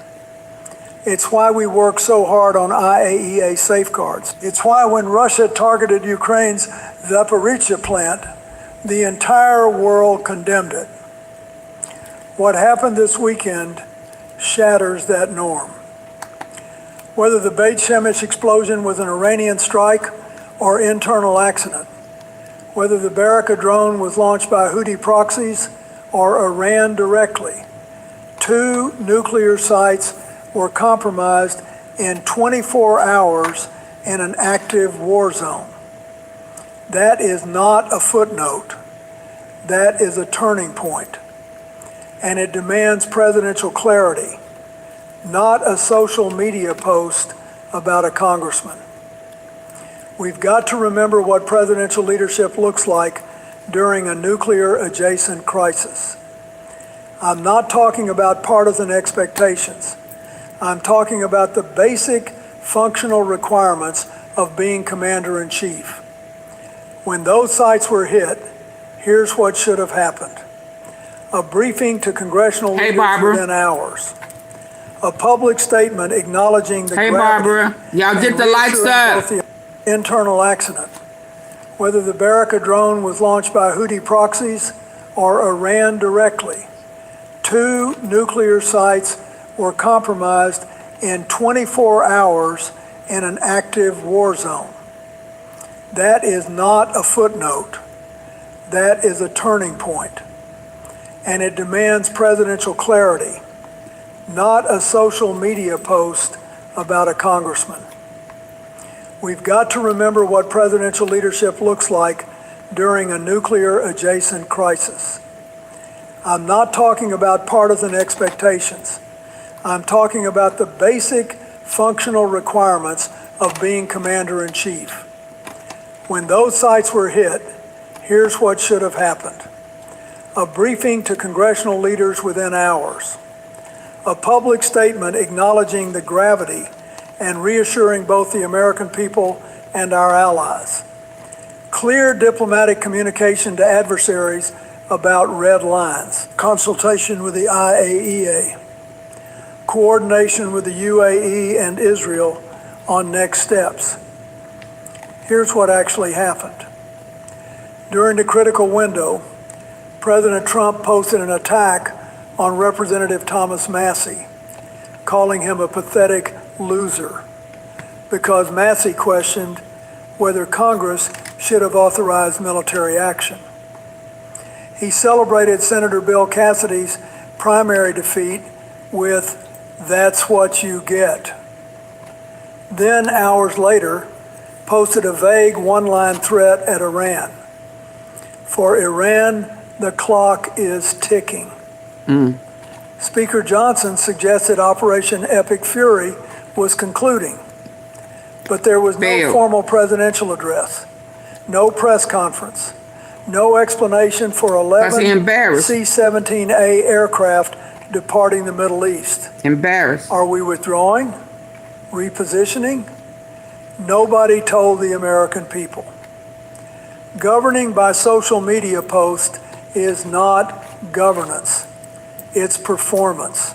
Because this war is supposed to have now go through Congress for approval, and they're not. In real time, You are telling the world that domestic political scores matter more than the safety of millions. That's not a Democratic or Republican criticism. That's a leadership criticism. What's happening here is bigger than one weekend. It's about the cumulative erosion of institutions that hold this democracy together, especially during wartime. Acting Attorney General Todd Blanche went on television and said there's a ton of evidence the 2020 election was stolen, but couldn't promise a definitive answer or explain why no charges have been brought. The nation's chief law enforcement officer is using the Justice Department's credibility to validate a political narrative without evidence or indictments. That's not law enforcement. That's propaganda wearing a suit. And it's happening while we're at war. Senator Cassidy lost his primary not because he failed his constituents, He don't read but nothing. because he voted his conscience during an impeachment trial. The message to every Republican in Congress is unmistakable. Exercise independent judgment and you will be destroyed. That's not a party. That's a loyalty test. And loyalty tests produce silence when silence is dangerous. Thomas Massey, a conservative who simply believes Congress should vote before we go to war, was publicly threatened by the president during a nuclear crisis. If members of Congress are afraid to assert war powers because the president will end their careers, we don't have a functioning legislature. Nope. We have a rubber stamp. Democracies don't fail all at once. They fail one institution at a time. The judiciary gets politicized. The legislature gets intimidated.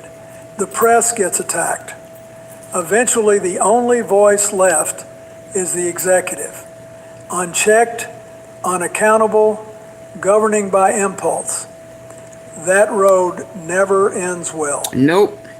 Some people say there must be a grand design behind all this, a method to what looks like chaos. I've tried to see it, but the more I look, the more I see not strategic brilliance, but strategic incoherence. The administration is simultaneously pursuing regime change in Cuba, escalating against Iran, while declaring the operation over, engaged in a trade standoff with China, where the president's own trade representative couldn't name a single concrete deliverable, just vague references to agricultural purchases, and domestically destroying members of their own party who dare ask questions. When I was in office, I managed multiple crises at once. Everyone does. But here's what you learn. You cannot bluff on every front simultaneously. Deterrence only works if adversaries believe you have a coherent strategy and institutional capacity to execute it. When you're threatening Iran, pressuring Cuba, confronting China, and purging your own party without congressional authorization, without allied buy-in, without clear communication, you don't look strong. You look unfocused. And unfocused is dangerous. Lindsey Graham, who spent years calling for strikes on Iran, is now urging Israel to scale back because oil prices are hurting consumers. That tells you everything. The strategy had no end game. Nobody planned for what happens when the Strait of Hormuz closes and gas prices spike. Nobody planned for Iranian retaliation against Gulf nuclear infrastructure. The method behind the chaos is that there is no method, just escalations without off-ramps. Let me tell you what I see coming, and I hope I'm wrong about some of this. Oh, I hope you are too. First, the ceasefire is collapsing. Israel is reportedly coordinating with Washington about resuming strikes. Iranian state television is broadcasting war rhetoric around the clock. The IAEA has no enforcement mechanism to protect nuclear sites in active conflict. They can inspect, they can condemn, but they cannot protect. If another facility is hit, or worse, if there's a radiation release, we are in uncharted territory. Second, the Strait of Hormuz remains effectively blocked. Every week it stays contested costs billions. American families are paying more at the pump, more for groceries, more for everything. And there is no publicly articulated plan to reopen it. Third, Cuba, a country 90 miles from Florida with over 300 military drones, zero fuel, and a population on the brink. If that government collapses without a managed transition, you'll see a migration crisis that dwarfs anything we've experienced. And those drones don't disappear when a government falls. They end up with whoever fills the vacuum. Fourth, the domestic political environment. With Cassidy gone, Massey under attack, and the Attorney General chasing conspiracy theories instead of managing the legal dimensions of war, there is no internal check on executive overreach within the governing party. The Senate won't push back. The House won't assert war powers. The only remaining checks are the courts and the American people themselves.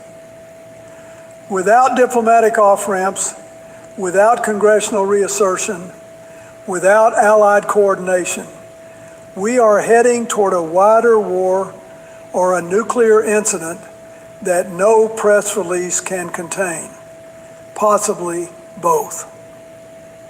I want to end where I started, not with anger, but with clarity, and maybe even a little hope, because I still believe in this country's ability to correct course. I'll acknowledge something honestly. Iran's nuclear program was a genuine threat. Cuba's alignment with Russia is a legitimate concern. China's trade practices needed addressing. These are real problems, and any president would have to confront them. I'm not saying the other side has no case. The question is not whether we face threats. The question is whether we face them wisely. The measure of American leadership has never been whether we can project force. We've always been able to do that. The measure has been whether we can project wisdom, matching military power with diplomatic skill, constitutional discipline, and the moral authority that comes from practicing at home what we preach abroad. What I saw this weekend troubled me. Not because a president acted imperfectly under pressure. Every president does. But because the silence on nuclear escalation, combined with the noise on political vendettas, reveals priorities that should concern us all. So here's what I'd ask of my fellow Americans. Demand transparency. Demand that Congress debate and vote before committing to military action. Demand that the Justice Department serve the law, not a narrative. Demand that our leaders explain clearly what we're doing in the Middle East, what our plan is for the Strait of Hormuz, what our end game is in Cuba, and how we intend to prevent nuclear escalation from spiraling beyond control. We've always been at our best, not when we've been the loudest, but when we've been the most clear-eyed about what we're doing and why. Nuclear escalation is not a partisan issue. It is a human survival issue. And the silence of a president during such a moment should concern every American, not because of who he is, but because of what that silence means for who we are. Thank you for listening, and God bless the United States of America. Now look, I want to talk to you about something that happened today, May the 18th, 2026. And I want you to stay with me here because the details matter more than the headlines. Let's go. I spent 8 years in the Oval Office. I signed legislation, I vetoed legislation, I fought to balance the federal budget, while an independent counsel investigated me for years. I know what it feels like when the machinery of government bears down on you. And I know what it looks like when that machinery gets turned around, when it stops serving the people and starts serving the person sitting in the big chair. Today, the president dropped a $10 billion lawsuit against the Internal Revenue Service, Dropped it. an agency he directly Good night, Janet. oversees. And in exchange, the Department of Justice, run by his appointees, announced a $1.776 billion anti-weaponization fund. That's a fine name. But here's the honest truth. When a sitting president files a lawsuit against his own government, negotiates a settlement with his own Justice Department, and dismisses the case 2 days before a federal judge was set to rule on whether the whole thing was constitutional, that's not justice. That is something else entirely. 93 members of Congress filed a motion today to block it. Judge Kathleen Williams had already signaled her concern. She wrote, "It is unclear to this court whether the parties are sufficiently adverse to each other so as to satisfy Article 3's case or controversy requirement."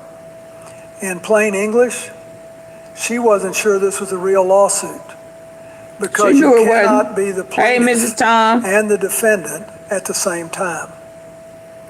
Folks will say Watergate was worse. Let me tell you, Watergate was a burglary and a cover-up. The money involved was political slush funds in the thousands, maybe the low millions. He robbing what from we're us talking too. about here is $1.776 billion in taxpayer money redirected through a legal maneuver designed to avoid judicial review. And the beneficiaries include people convicted of attacking the United States Capitol on January 6th, 2021. So when I say this may be bigger than Watergate, I'm not being dramatic. I'm being precise. When you walk into the Oval Office for the first time as president, you feel the weight of it. Not the power, the weight. Because every decision carries consequences far beyond your own life. The first thing you learn is that the office doesn't belong to you. You are its temporary custodian. I balanced the federal budget. I worked with Newt Gingrich, a man who tried to remove me from office, to pass welfare reform. I was investigated for years by Kenneth Starr, and not once did I use the Department of Justice to negotiate a payout for myself.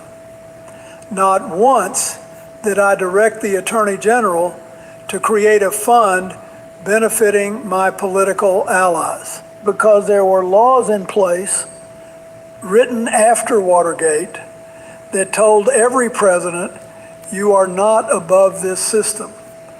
After Nixon tried to destroy his tapes, Congress, Republicans and Democrats together built guardrails. The Presidential Records Act of 1978, the Ethics in Government Act, the Inspector General Act. These weren't partisan inventions. They were a national commitment. We will not allow this to happen again. Those guardrails didn't just protect the public from the president. They protected the president from himself, from the temptation to confuse personal interest with national interest. Every president feels that temptation. The difference is whether you respect the architecture that keeps you honest or whether you dismantle it. And what I'm seeing now, piece by piece, is the dismantling. These systems weren't built because politicians were noble. They were built because politicians are human. The day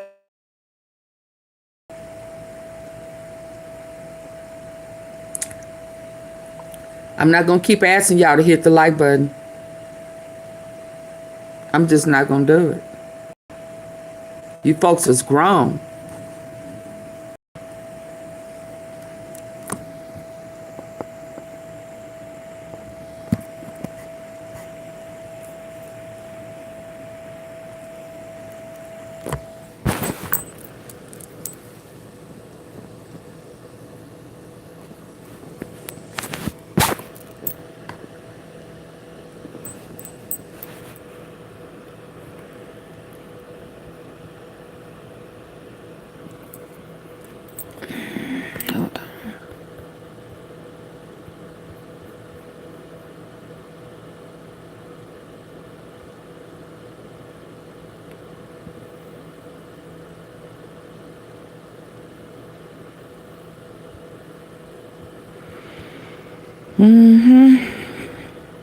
What if I told you I went to Disneyland, enjoyed my favorite foods, and still lost pounds? Not because of willpower. This is Honey with Superpower.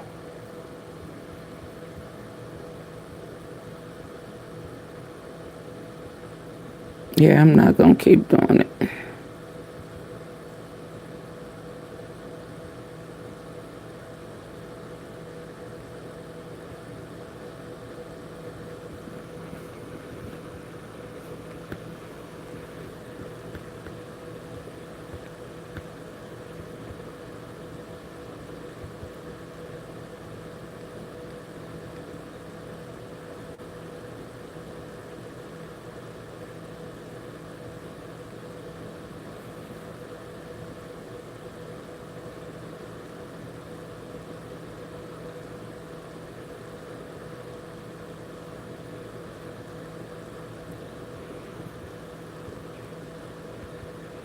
Come on. Don't stop there.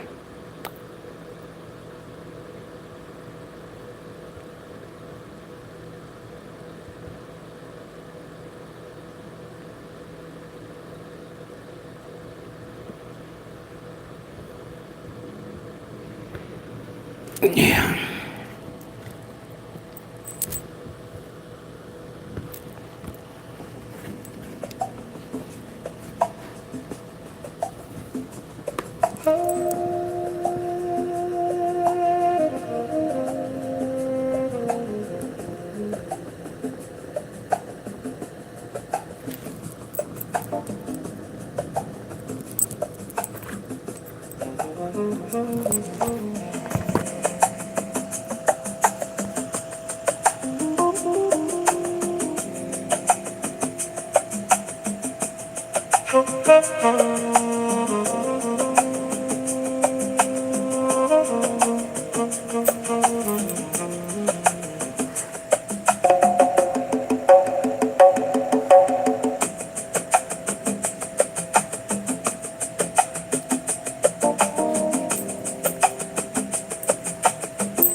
Let me know when y'all ready to continue by getting the likes up.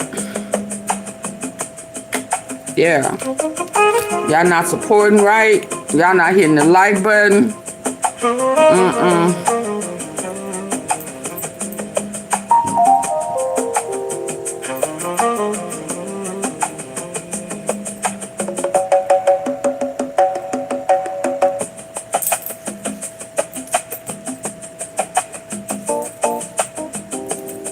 I'll be back when y'all come back.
Now, if I have to keep stopping because y'all are not participating, then I'm just going to end it. Is that all right?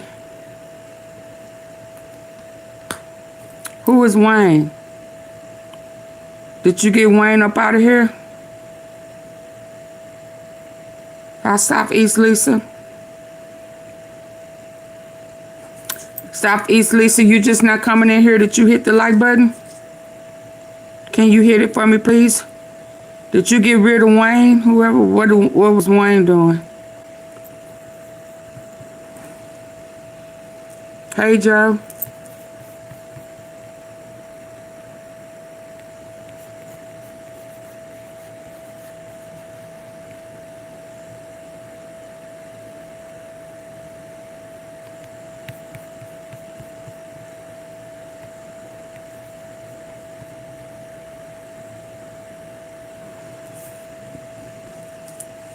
Can y'all hit the like button? Evening. Okay, cool. I like it right there. Y'all not gonna hit the like button.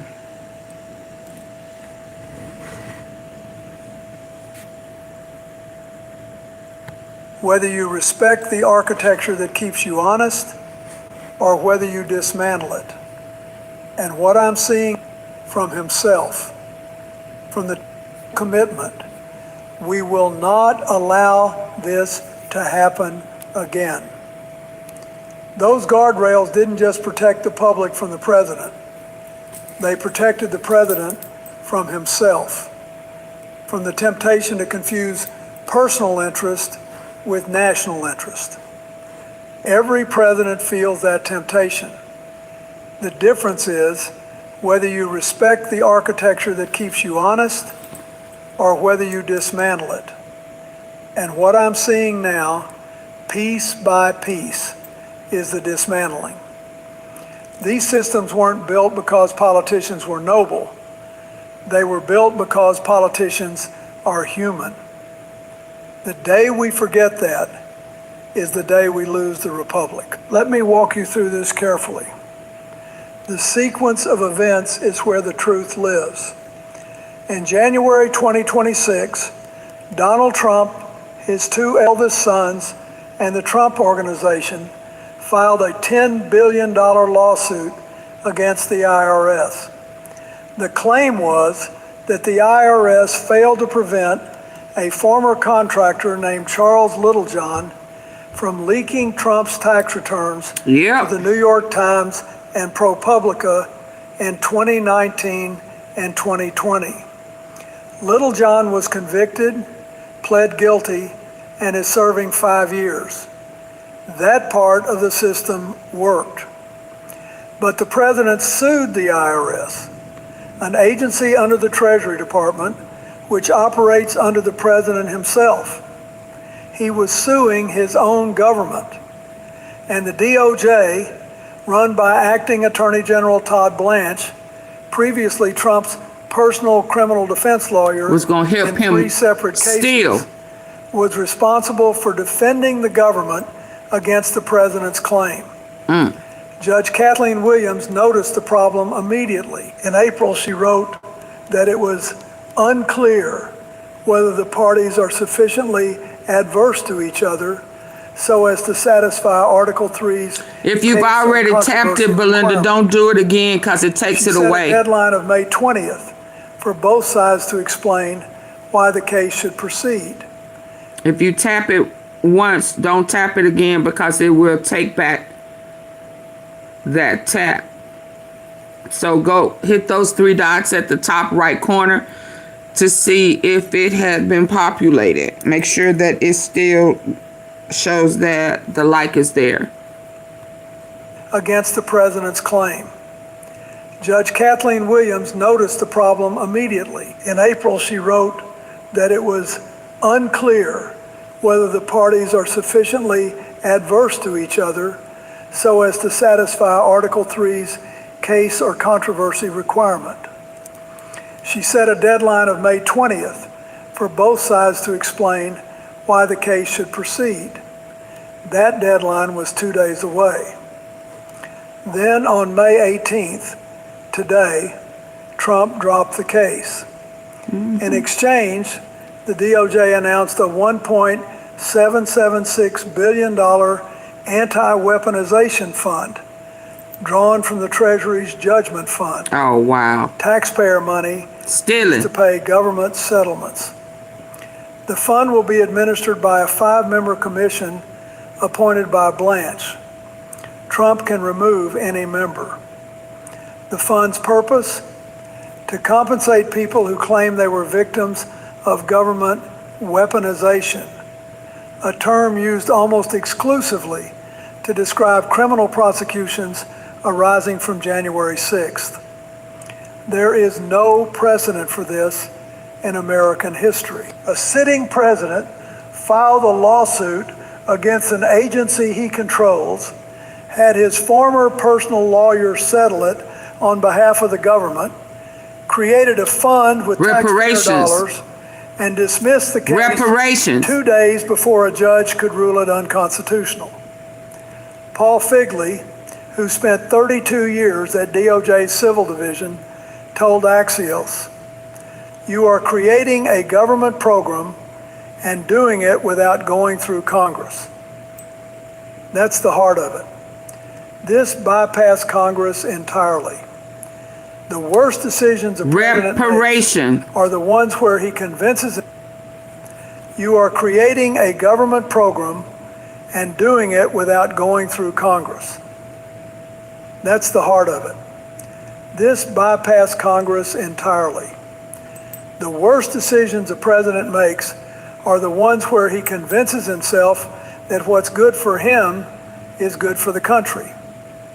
Every guardrail we built after Watergate was designed to prevent exactly that self-deception.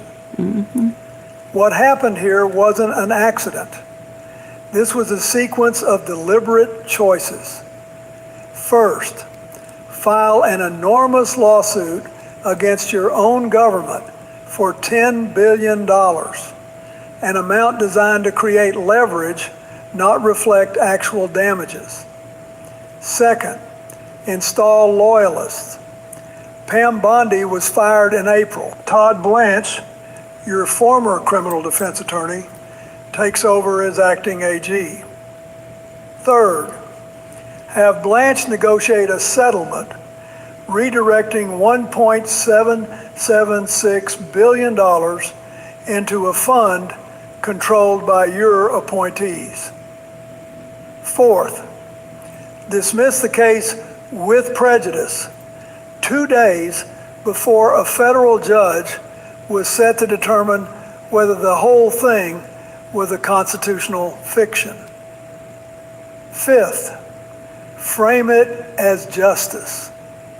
I've been through litigation as a president, impeachment, Whitewater, and at no point did I attempt to use the DOJ as my personal settlement negotiator. The DOJ doesn't work for the president personally. It works for the people. What happened here looks like something a corporate raider would do. Manufacture a claim, appoint friendly arbitrators, extract value, and close the deal before anyone can challenge it. The presidency requires self-restraint. It is the single most important quality a president must possess. The willingness to say, I could do this, but I shouldn't. What I saw today was the opposite. Todd Blanche wrote that the machinery of government should never be weaponized against any American. I agree with that sentence. But what do you call it when the machinery of government is weaponized for one American, the one who sits at the top of it? If this were an isolated incident, I'd be concerned, but I wouldn't be sitting here talking about Watergate. What makes this dangerous is that it's part of a pattern. On April 2nd, the DOJ's Office of Legal Counsel issued a 52-page opinion declaring the Presidential Records Act unconstitutional.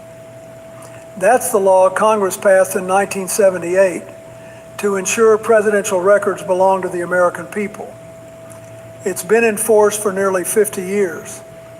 No serious scholar had ever challenged it. And OLC, which in 1978 told Congress the law was constitutional, now says the opposite.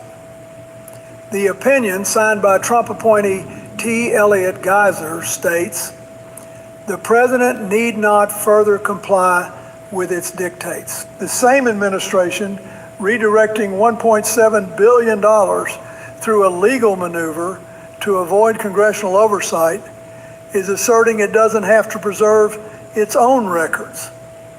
The money and the erasure together, that's not a coincidence. That's a strategy. Solicitor General D. John Sauer has been pushing legal boundaries at the Supreme Court with unprecedented aggression. The court sided with this administration on its emergency docket 80% of the time. Yeah, he put all the people in place. On April Dolores 1st, Trump Sauer argued the 14th Absolutely Amendment not. does not guarantee birthright citizenship to children of immigrants born on American soil. Even conservative justices pushed back. Chief Justice Roberts said, it's a new world. It's the same Constitution.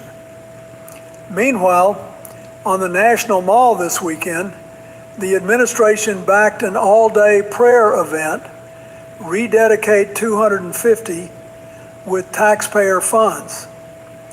All but one of 19 faith leaders invited was Christian. Pew Research polling from May 14th shows only 17% of Americans think the government should declare Christianity the official religion.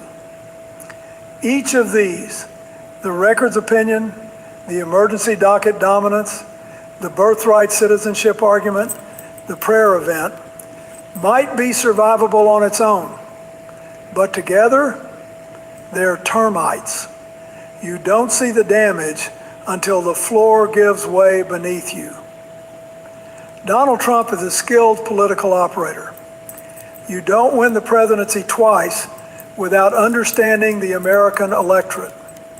And one thing he understands, perhaps better than anyone in modern politics, is the power of overwhelming the news cycle. In just the last 7 days, Trump returned from a summit with Xi Jinping in Beijing, the first presidential visit to China in nearly a decade. The Guardian called it the stalemate summit. Trump claimed Fantastic trade deals, but provided no specifics. China didn't confirm agricultural commitments. The rare earths problem wasn't resolved. No breakthrough on anything structural. Then he threatened Iran on social media. For Iran, time is running out, and they better act fast, or there will be nothing left of them. He posted an AI-generated video of a U.S. destroyer blowing an Iranian aircraft out of the sky. The Pentagon confirmed plans for additional strikes. And Sunday, the prayer event on the Mall. Speaker Johnson, Defense Secretary Hegseth, Secretary Rubio, all participating in what critics describe as a Christian nationalist rally funded partly by taxpayer dollars. None of this is random. Every event consumes media oxygen. And while the country watches the spectacle, the structural power grabs happen in courtrooms, in OLC memos, in DOJ settlement negotiations, quietly, legally, irreversibly. That scares me. Democracy depends on an informed citizenry. When the strategy is designed to overwhelm public attention, to exhaust it, you're not just making political gains, you're degrading the system itself. And if this strategy succeeds unchecked, future presidents of either party will replicate it. The president isn't just what you do, it's what you get away with. We're not at the end of this story. We're at a turning point. The next 6 to 12 months will determine whether the post-Watergate framework survives or is permanently dismantled. First, Judge Williams still has authority. Trump dismissed with prejudice, but 93 House Democrats argue the dismissal is constitutionally defective, that you cannot settle a case where no genuine adversity existed. If Judge Williams finds Article 3 was never satisfied, the entire settlement, including the fund, could be declared void. Second, the appropriations clause. The Constitution is clear. No money shall be drawn from the Treasury, but in consequence of appropriations made by law.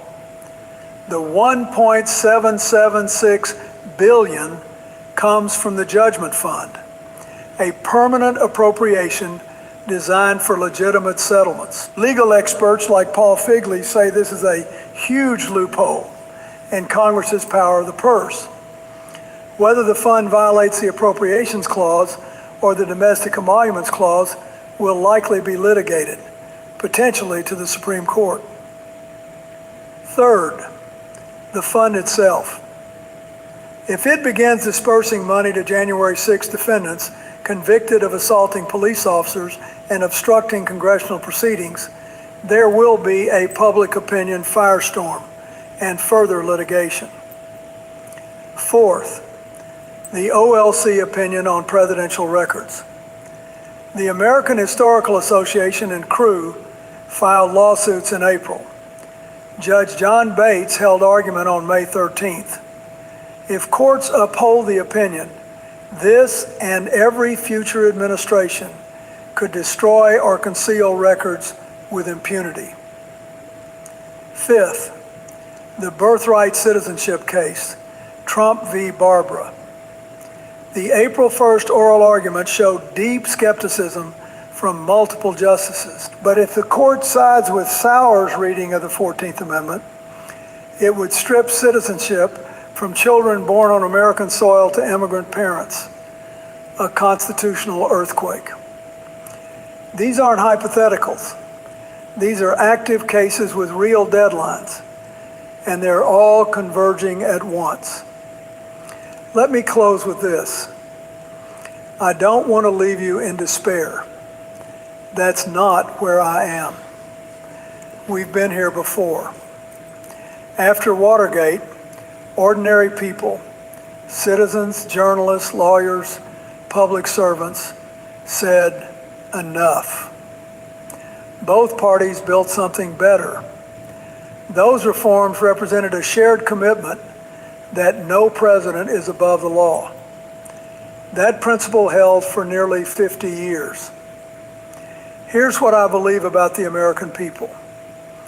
When given clear information, without distortion, without partisan fog, they tend to choose accountability over impunity, transparency over secrecy, the rule of law over the rule of one man. What do I ask of you tonight? Not rage, not despair, persistence. Pay attention to the courtrooms. Follow the money. Understand the legal architecture. The people dismantling these institutions are counting on your exhaustion. Don't give them that. I ask the courts to assert their independence, as Judge Williams has done, as Judge Bates is doing. The judiciary is a co-equal branch of government, and its independence is the last line of defense when the executive overreaches. And I'll say this to Republicans of good faith. They exist. I worked with many of them. The precedents being set now will not always serve your interests. A future Democratic president could use the judgment fund the same way, could ignore the Presidential Records Act, could install loyalists and engineer settlements. The question is not whether this president benefits. The question is what kind of system you want when the other side holds power. The presidency is a temporary trust. It is not a personal possession. It is not a business to be leveraged. It belongs to the people, all of them. And every American has a stake in making sure it stays that way. I learned that lesson inside that building. I hope the country doesn't have to learn it the hard way again. Thank you. Hold on.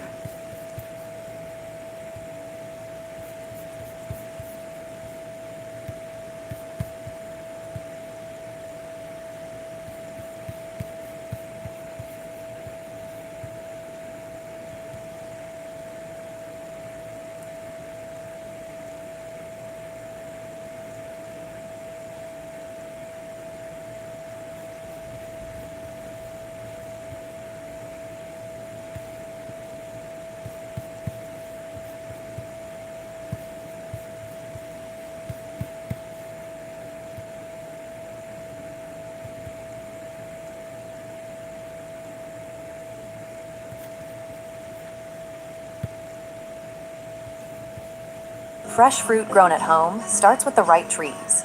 Fast-growing trees delivers just that. A huge selection of... We turn now to Ambassador Alexander Yu, Taiwan's representative to the United States. Ambassador, good to have you here in person. There hasn't been a call between an American president and a...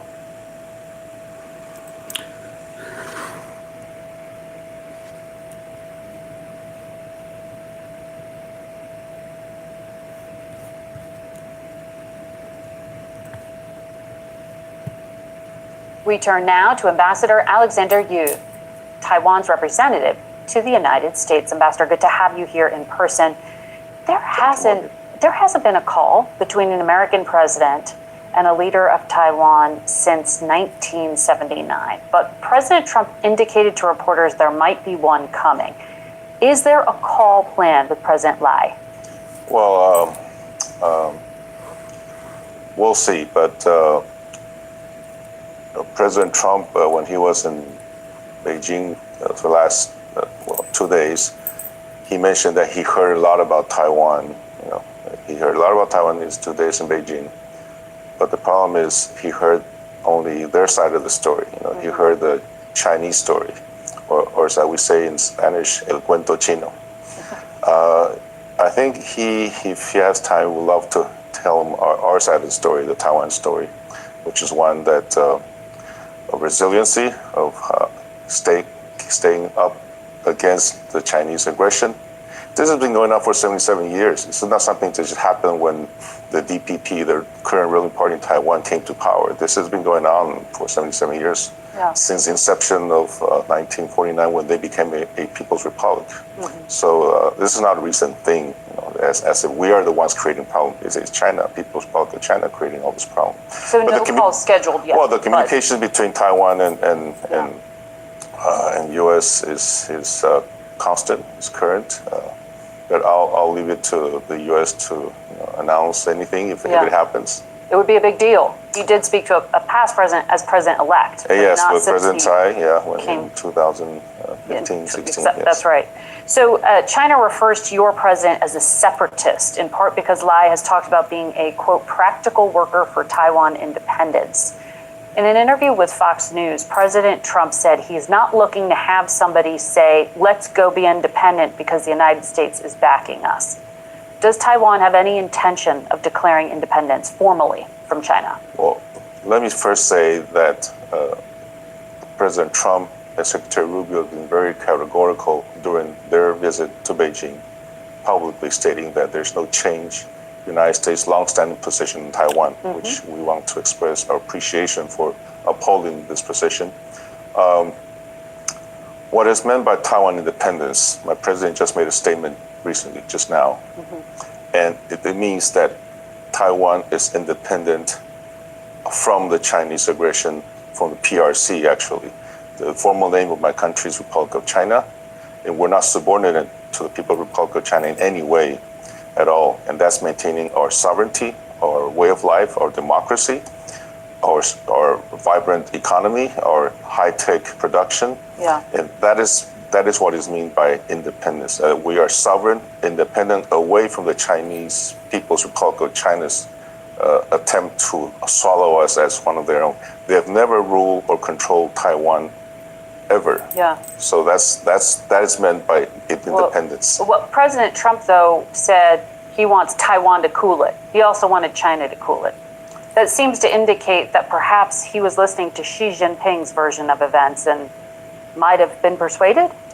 Well, that's why if we'd love to give in our part of the story, not just listen to Cuentos Chinos, but I think that's a statement of saying he wants status quo. President wants status quo. President Trump, that he wants no change in the Taiwan Straits, neither through economic or military coercion, and that the peace and stability of the Taiwan Straits is good for all parties concerned. And that's the position that Secretary Rubio mentioned during his interview, and that's the one that we also long for. We have been a responsible member of Taiwan Straits. We want to strive for peace and stability. President Trump doesn't want a war 9,500 miles away. We don't want a war. We want peace and stability. We want to have our lives going on as usual.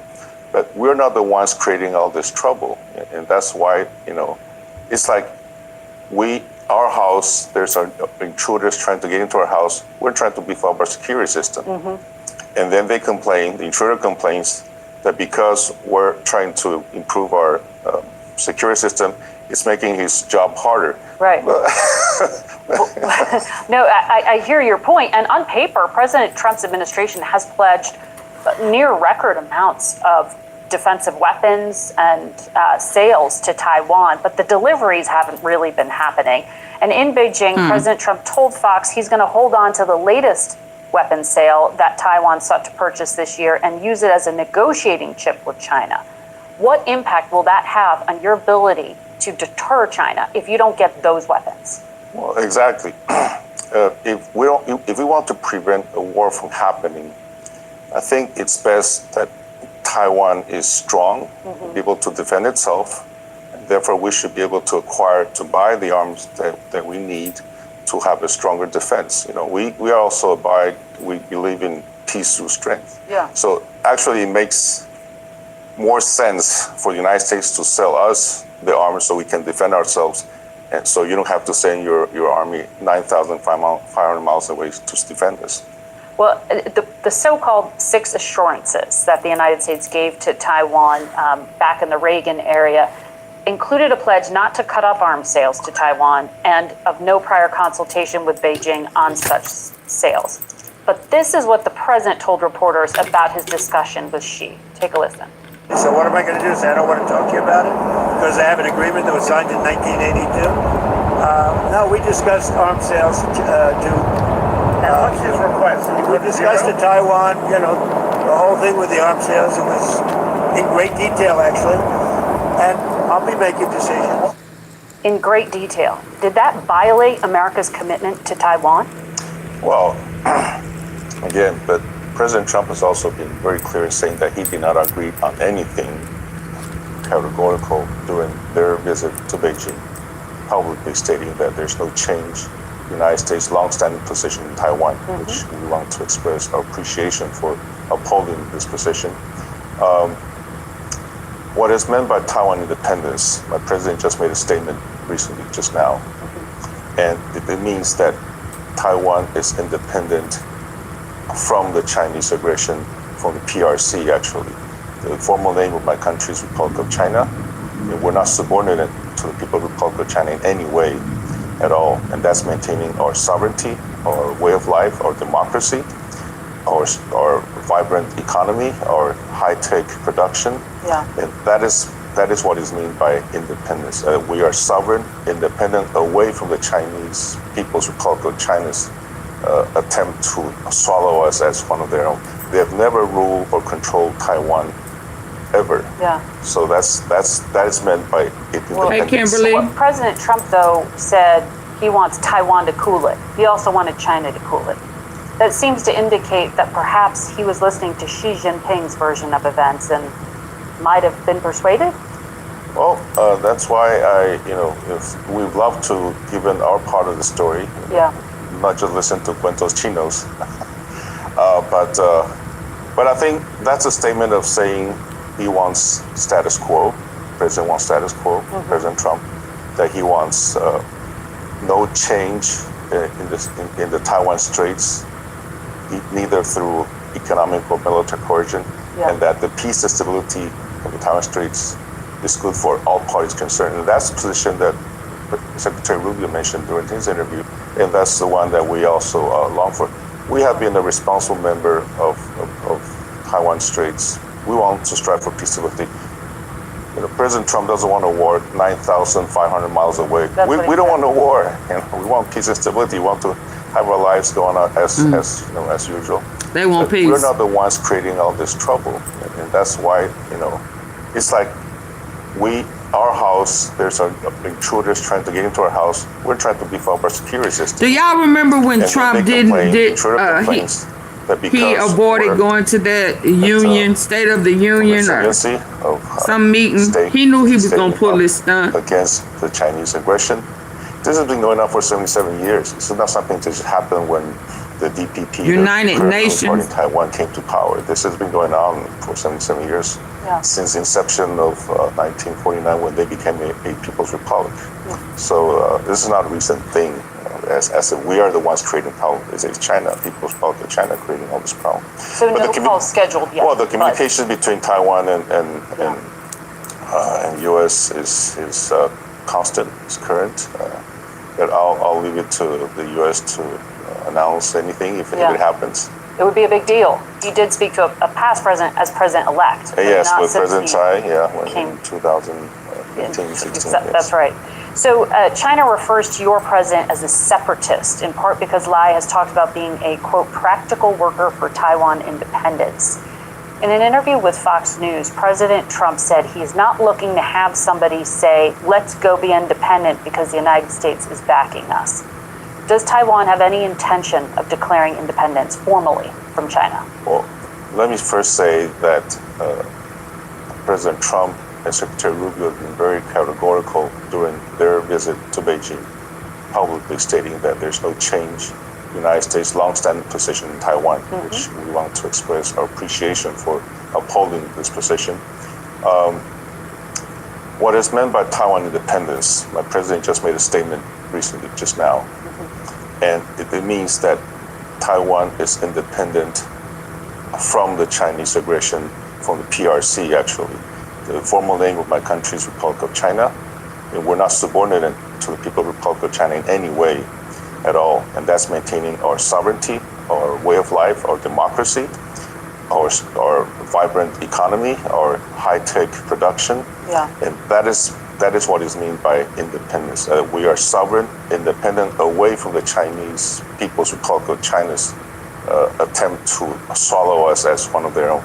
They have never ruled or controlled Taiwan ever. Yeah. So that is meant by independence. Well, President Trump, though, said he wants Taiwan to cool it. He also wanted China to cool it. That seems to indicate that perhaps he was listening to Xi Jinping's version of events and might have been persuaded. Well, that's why if we'd love to give in our part of the story, not just listen to Cuentos Chinos, but I think that's a statement of saying he wants status quo. The president wants status quo. President Trump, that he wants no change in the Taiwan Straits, neither through economic or military coercion, and that the peace and stability of the Taiwan Straits is good for all parties concerned. And that's the position that Secretary Rubio mentioned during his interview, and that's the one that we also long for. We have been a responsible member of Taiwan Straits. We want to strive for peace and stability. President Trump doesn't want a war 9,500 miles away. We don't want a war. We want peace and stability. We want to have our lives going on as usual. But we're not the ones creating all this trouble, and that's why it's like our house. There's intruders trying to get into our house. We're trying to beef up our security system, and then they complain. The intruder complains that because we're trying to improve our security system, it's making his job harder. Right. No, I hear your point. And on paper, President Trump's administration has pledged near record amounts of defensive weapons and sales to Taiwan, but the deliveries haven't really been happening.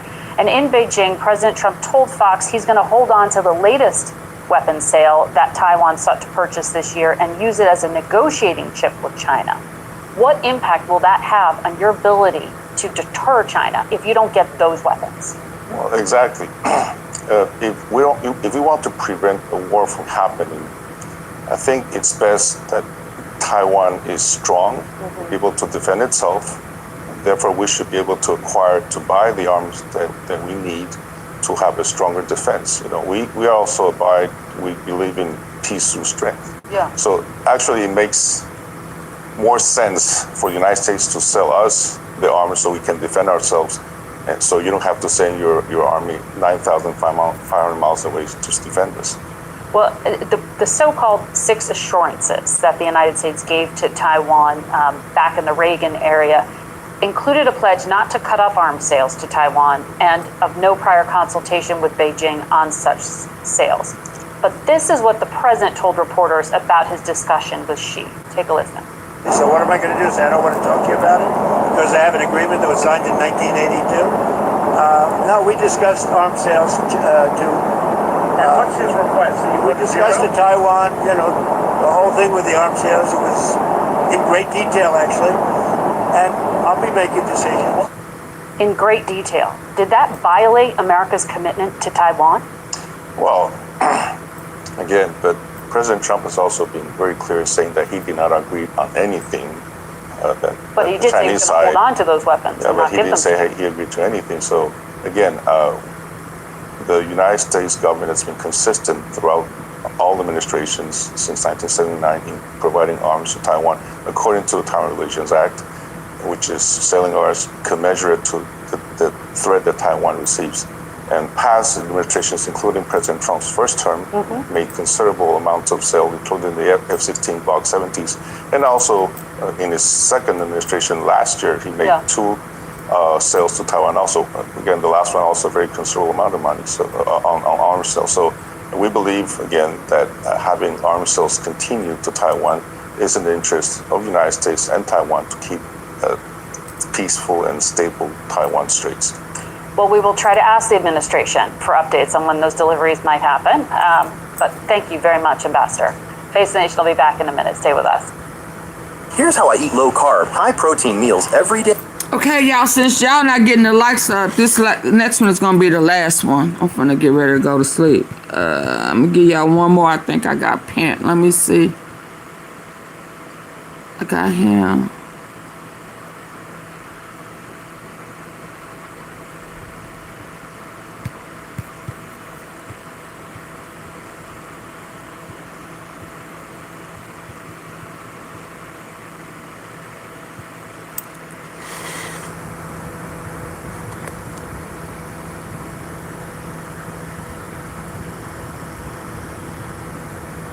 Economy in the new world order. But he's a talking head of great note. He has been consulted by many of the world's biggest companies, and at least for a time was frequently on Western television, but not quite so often nowadays because, well, Sean Ryan is the author of The Split, a brilliant book. I've got it on my bedside table right now, finding the opportunities in China's economy in the New World Order. But he's a talking head of great note.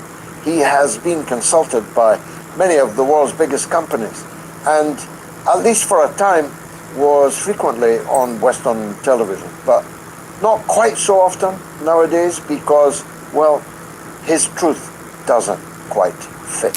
Yeah, they Sean just Randall, making up stuff. always welcome on the Mother of You know, they're trying to Talk Show. scare, Sean, welcome. another scare Great tactic. to see you again. Now, we are asking the question. Ebola wasn't due to come back. Presidential But I don't know, child. showdown. Your views on that, please. Well, it's great to be here, George. He got I think embarrassed the summit over was the important weekend. because it was a great time for Xi and Trump to come together and say a lot of platitudes, you know, and try to ease some of the tension that has been taking place between the U.S. and China over the last 8 years since Trump started the trade war in 2018. But here's the thing, George. Trump doesn't have any credibility right now. So he said a lot of platitudes, but he also did that in 2017 when he first visited Beijing. And a month later, what did he do? He started the trade war. So while he said a lot of nice things about Xi Jinping as a friend, well, he said a lot of things as he likes the Chinese people, he doesn't have any credibility in China, and by extension, the United States government doesn't have any credibility here. So it's very clear to everybody on the ground here that China won. China won the summit. Why? Because China threw a few carrots to Trump. They decided that they would buy some soybeans, some oil, some LNG, and then even 200 Boeings. But here's the thing, George. China bought 350 Airbus jets in the last year alone. So this is not a big win by Trump. Basically, everything that China bought, again, is easily consumable. LNG, oil, soybeans, these are things that will be consumed in the next 3 to 6 months. And these were things that China was buying before the trade war even started. So just to placate Trump, throw him a few bones, she decided to buy a few items. But it's very clear that China won the summit because they're able to buy products from other countries. They're able to build their own indigenous innovation. They don't need the H200 chips from NVIDIA. Why would China buy inferior chips to use on their AI learning models, language models, while the United States, like Anthropic and Claude, use the Blackwell 300Bs? So clearly, China won, George. Well, right from the beginning, Sean, when Xi Jinping didn't go to the airport, to Xi Jinping's failure to be tugged by Donald Trump's famous wrestling handshake, and the very demeanor of the two leaders, most people, certainly me, thought that it was slightly embarrassing for the United States. It was a pupil at the feet of a master. Am I going too far on that? I think the handshake, you're correct. I think Vice President Han Zheng met with Trump at the airport. That's very similar to Chinese protocol. When Xi Jinping was the vice president, he met Obama at the airport back in, I think it was 2008, 2009 era. So I wouldn't see that as a snub of Trump.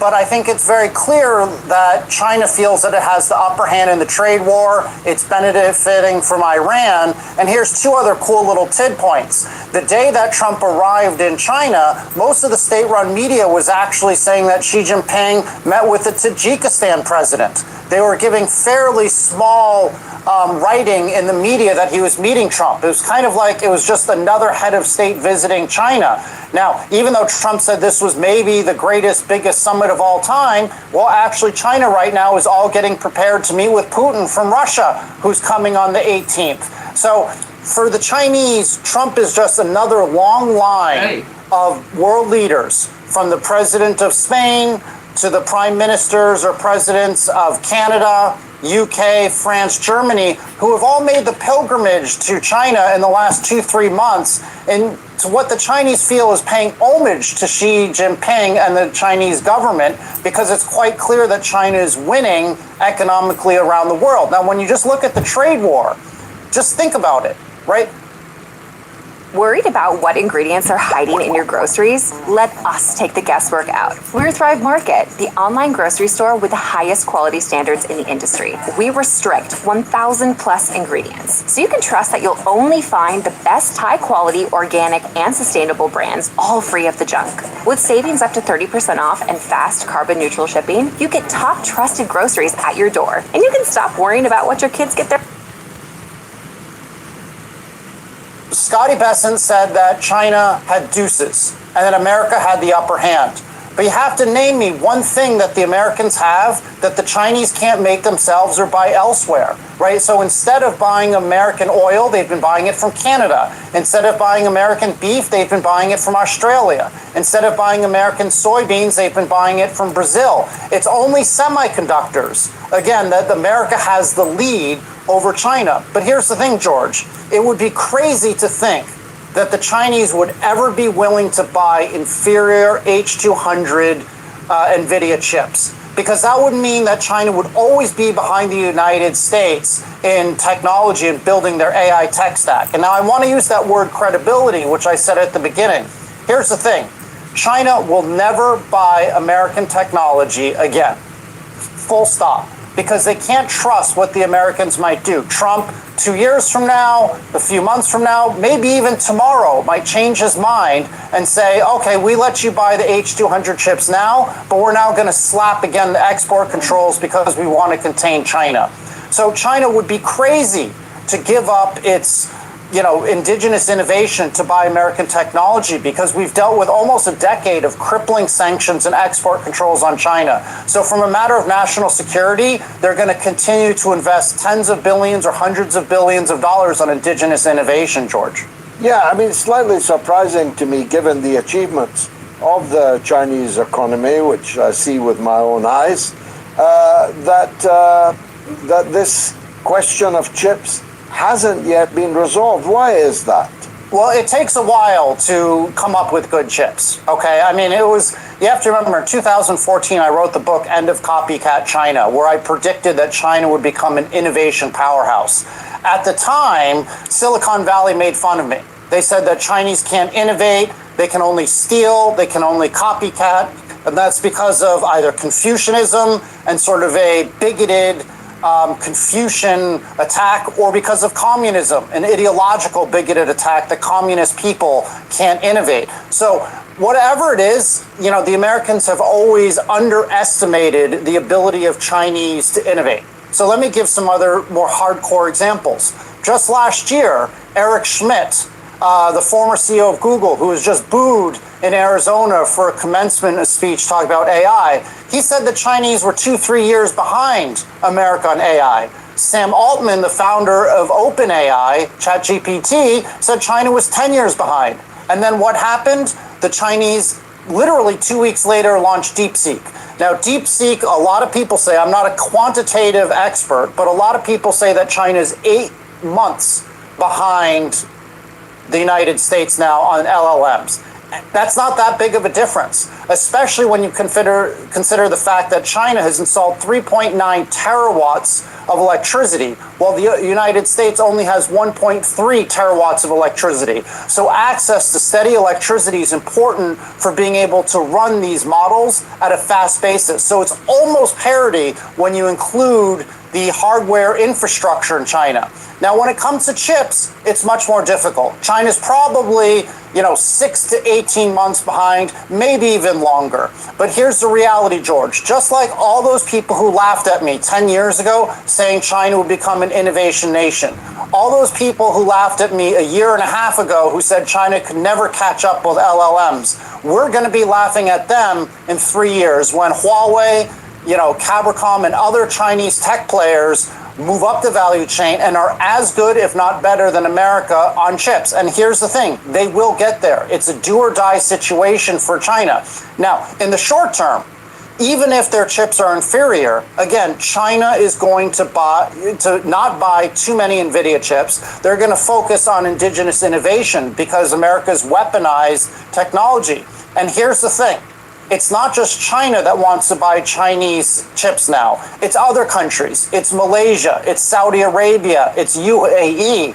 Because the whole global south, I prefer to call it the global majority, has seen how Biden and Trump weaponized technology, attacked the Russians, and are now attacking Chinese. And they're scared that if they don't vassalize themselves to DC, that maybe in 3 years, they're going to get sanctioned and have export controls slapped on them, and they won't be able to build up their own technology sector. So the key, George, is that the global majority is going to start buying Chinese chips, even if they're inferior, because right now it's very clear to the world that you can trust Beijing more than you can trust DC. Beijing simply isn't as warlike as the Americans are at this stage.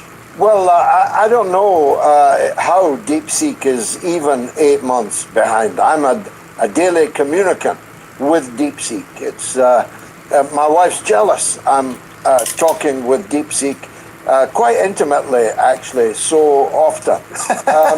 But they've not just weaponized technology; they've weaponized their currency.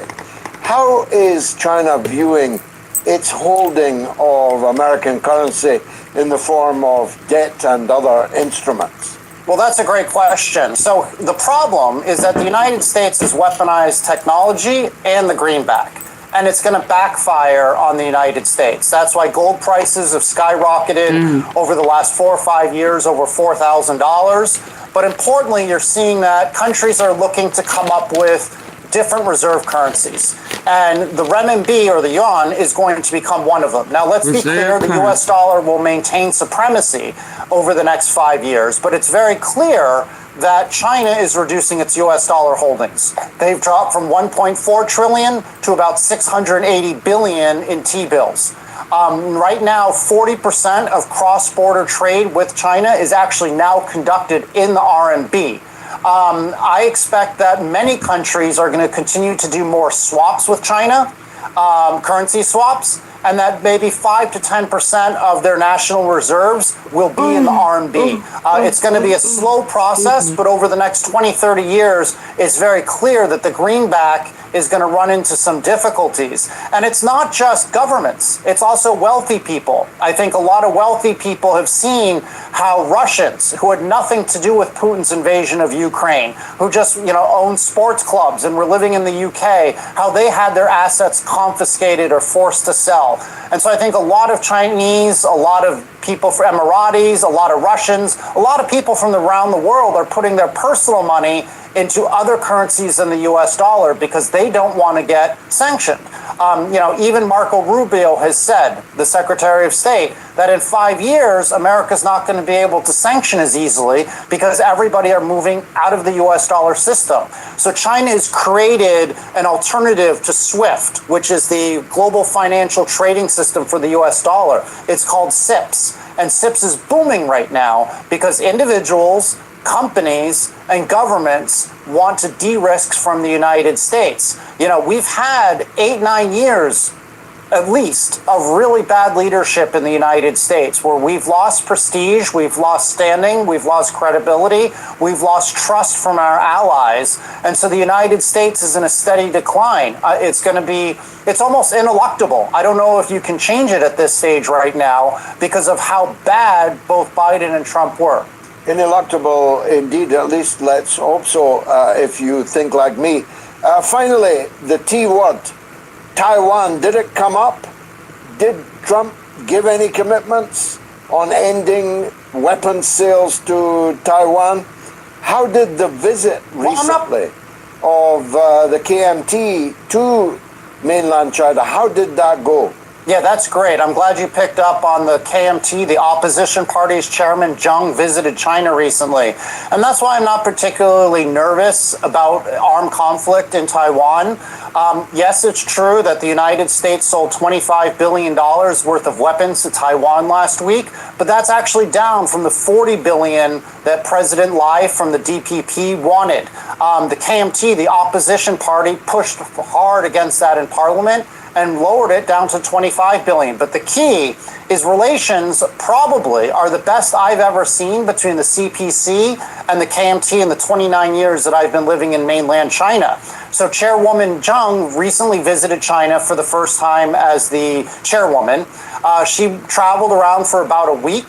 She actually met with Xi Jinping himself, and she herself has reiterated the one China policy. So I do not expect that China is going to launch any armed conflict in the next 4.5 years. They're going to wait and see if the KMT win the next presidential election and then push for a peaceful integration. Even Marco Rubio, the Secretary of State, has said he thinks that China wants peaceful reunification. That's not going to happen while President Lai and the DPP are in charge, but that could very well happen when the KMT is in charge. Now, what is China going to do to get this? Well, China's already rolled out subsidies for Taiwanese if they want to move and live, work, get health care, or educate themselves in Fujian province. That's the province closest to Taiwan. And this follows a well-worn playbook that China does. Whenever there's any ethnic or nationalistic type tension, Tibet, Xinjiang, Hong Kong, what they do is they throw billions and billions of dollars at creating economic opportunities. And they've done that in Tibet and in Xinjiang. And I know you've been to Xinjiang, I've been all over Xinjiang. The people in those two provinces are probably the most optimistic of consumers in China today, contrary to what DC and a lot of think tanks say where they're being oppressed. But actually the government is viewed as a positive in Tibet and in Xinjiang for creating educational, medical, and just general economic welfare. Now in Hong Kong, China has been trying to do the same with the Greater Bay Initiative, where they integrate Hong Kong, Guangdong, Shenzhen, and that sort of lower Pearl River Delta. That is starting to pay dividends. It's a bit harder in Hong Kong because people there started off wealthier. They also come from a Christian background, a lot of them, so it's harder to make them like the godless, quote-unquote, CPC. But you're starting to see in Hong Kong it's becoming electric again. You know, Hong Kong is better now than any time I've ever seen Hong Kong. There's great opportunities. It's sizzling. It's less racist. It's less elitist. And so Hong Kong is starting to get animal spirits because the government's done a good job. And I think, George, this is what China is going to do with Taiwan. If Taiwan were to peacefully reunify with the mainland, you could expect that there will be tons and tons of economic carrots doled out to the business elite and the everyday people in Taiwan to embrace the CPC. It's not going to happen in the next year or two, but it could happen if Chairwoman Zhang or the KMT win the next presidential election. I'm not worried about armed conflict in the U.S. unless the U.S. tries to start a proxy war, which I think is what they did in Ukraine. But President Xi himself said, I'm not stupid. I'm not going to get into a proxy war in Taiwan. I'm not going to get embroiled like Russia did in Ukraine. Magnesium glycinate, a supplement that's been getting some much-deserved attention lately. Magnesium glycinate is essential for bettering our mental health, our physical health, and physical performance. This supplement... I can testify to the brilliant, sizzling description you gave of Hong Kong. We spend a lot of time there. and that animal spirit is evident. Hong Kong started out, as you say, as much wealthier than the places in China that have been dragged up, places like Xinjiang, places like Tibet. But I think there's going to be no stopping Hong Kong. It is quite electric, and Hong Kong has a wonderful future. If I had any money, I'd be investing it in Hong Kong, Sean. What about you? Yeah, Hong Kong might be the best city in the world to live in right now. In 2025, it was the largest IPO market. Through the first 5.5 months of 2026, it also was largest IPO market. You're starting to see real estate prices are starting to go up again as more mainlanders especially come in and buy homes. Rents are starting to go up as Chinese tourists start coming back into Hong Kong. It's absolutely electric business-wise. There's still some weakness in real estate, but like I said, it's getting better. What I like about it, it doesn't have the same internet issues that mainland China has. I hope that the government in China rethinks some of the internet policies here because it slows down productivity.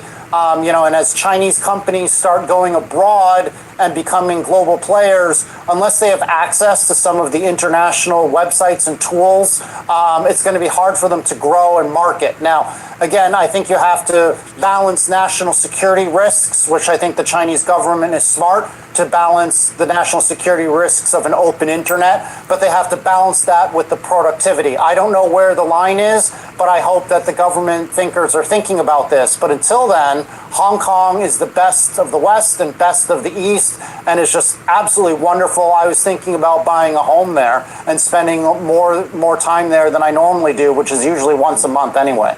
Yeah, ditto. If I could afford a home there, I definitely would buy it. East is east, west is west, and never the twain shall meet. But actually, the twain meets in Hong Kong, doesn't it? Yeah, it's fabulous. It's a great city. And that's why you see people like Stephen Roach, who's a lecturer at Yale and who's the former Morgan Stanley Asia head. He wrote a couple years ago that Hong Kong is dead. Hong Kong is absolutely not dead. Roach, like too many of the China hawks, China haters, China think tankers, they're just not really on the ground in China. They're not on the ground in Hong Kong, so they don't understand what's happening. Even China's economy, I'm more optimistic about it now than any time in the last 7-8 years. It's starting to feel like 2017 again. Wealthy Chinese, the top 10% of the country, are starting to spend more money again on premium items. They're doing a lot of tourism. You see the inbound tourists are unbelievable in China. As China has gone visa-free for dozens of countries, you see British, Canadians, Thais, Filipinos, South Koreans are all flooding China. I'll say a secret. You and I and your family had a nice lunch in Xintiandi a few months ago in Shanghai. That area now is just full of foreigners because they're coming in. Now, that's a big boom for the economy, but there's still room to grow. 0.7% of China's GDP is inbound tourism, while in Europe it's typically 1 to 3%. I think it's going to hit 1.5–2% for China in the next 3 years as more people come and visit China and see it's safe, it's wonderful, and it's cheap. I would say that G Fiber gives you the stress-free home that we all look for in life. Once I joined Google Fiber, I never had to. Okay, y'all, good night. Why China Trump out Putin and why China next moves matter. Did he greet him at the... Dang it. Oh, Putin! Wait, was he there? Beijing is no longer just China's capital. It is fast becoming the control room of a shifting world order. Oh, wow. Just days after Donald Trump wrapped up his high-stakes visit to China, another global heavyweight is now heading to Beijing. Russian President Vladimir Putin. See what? Thank you.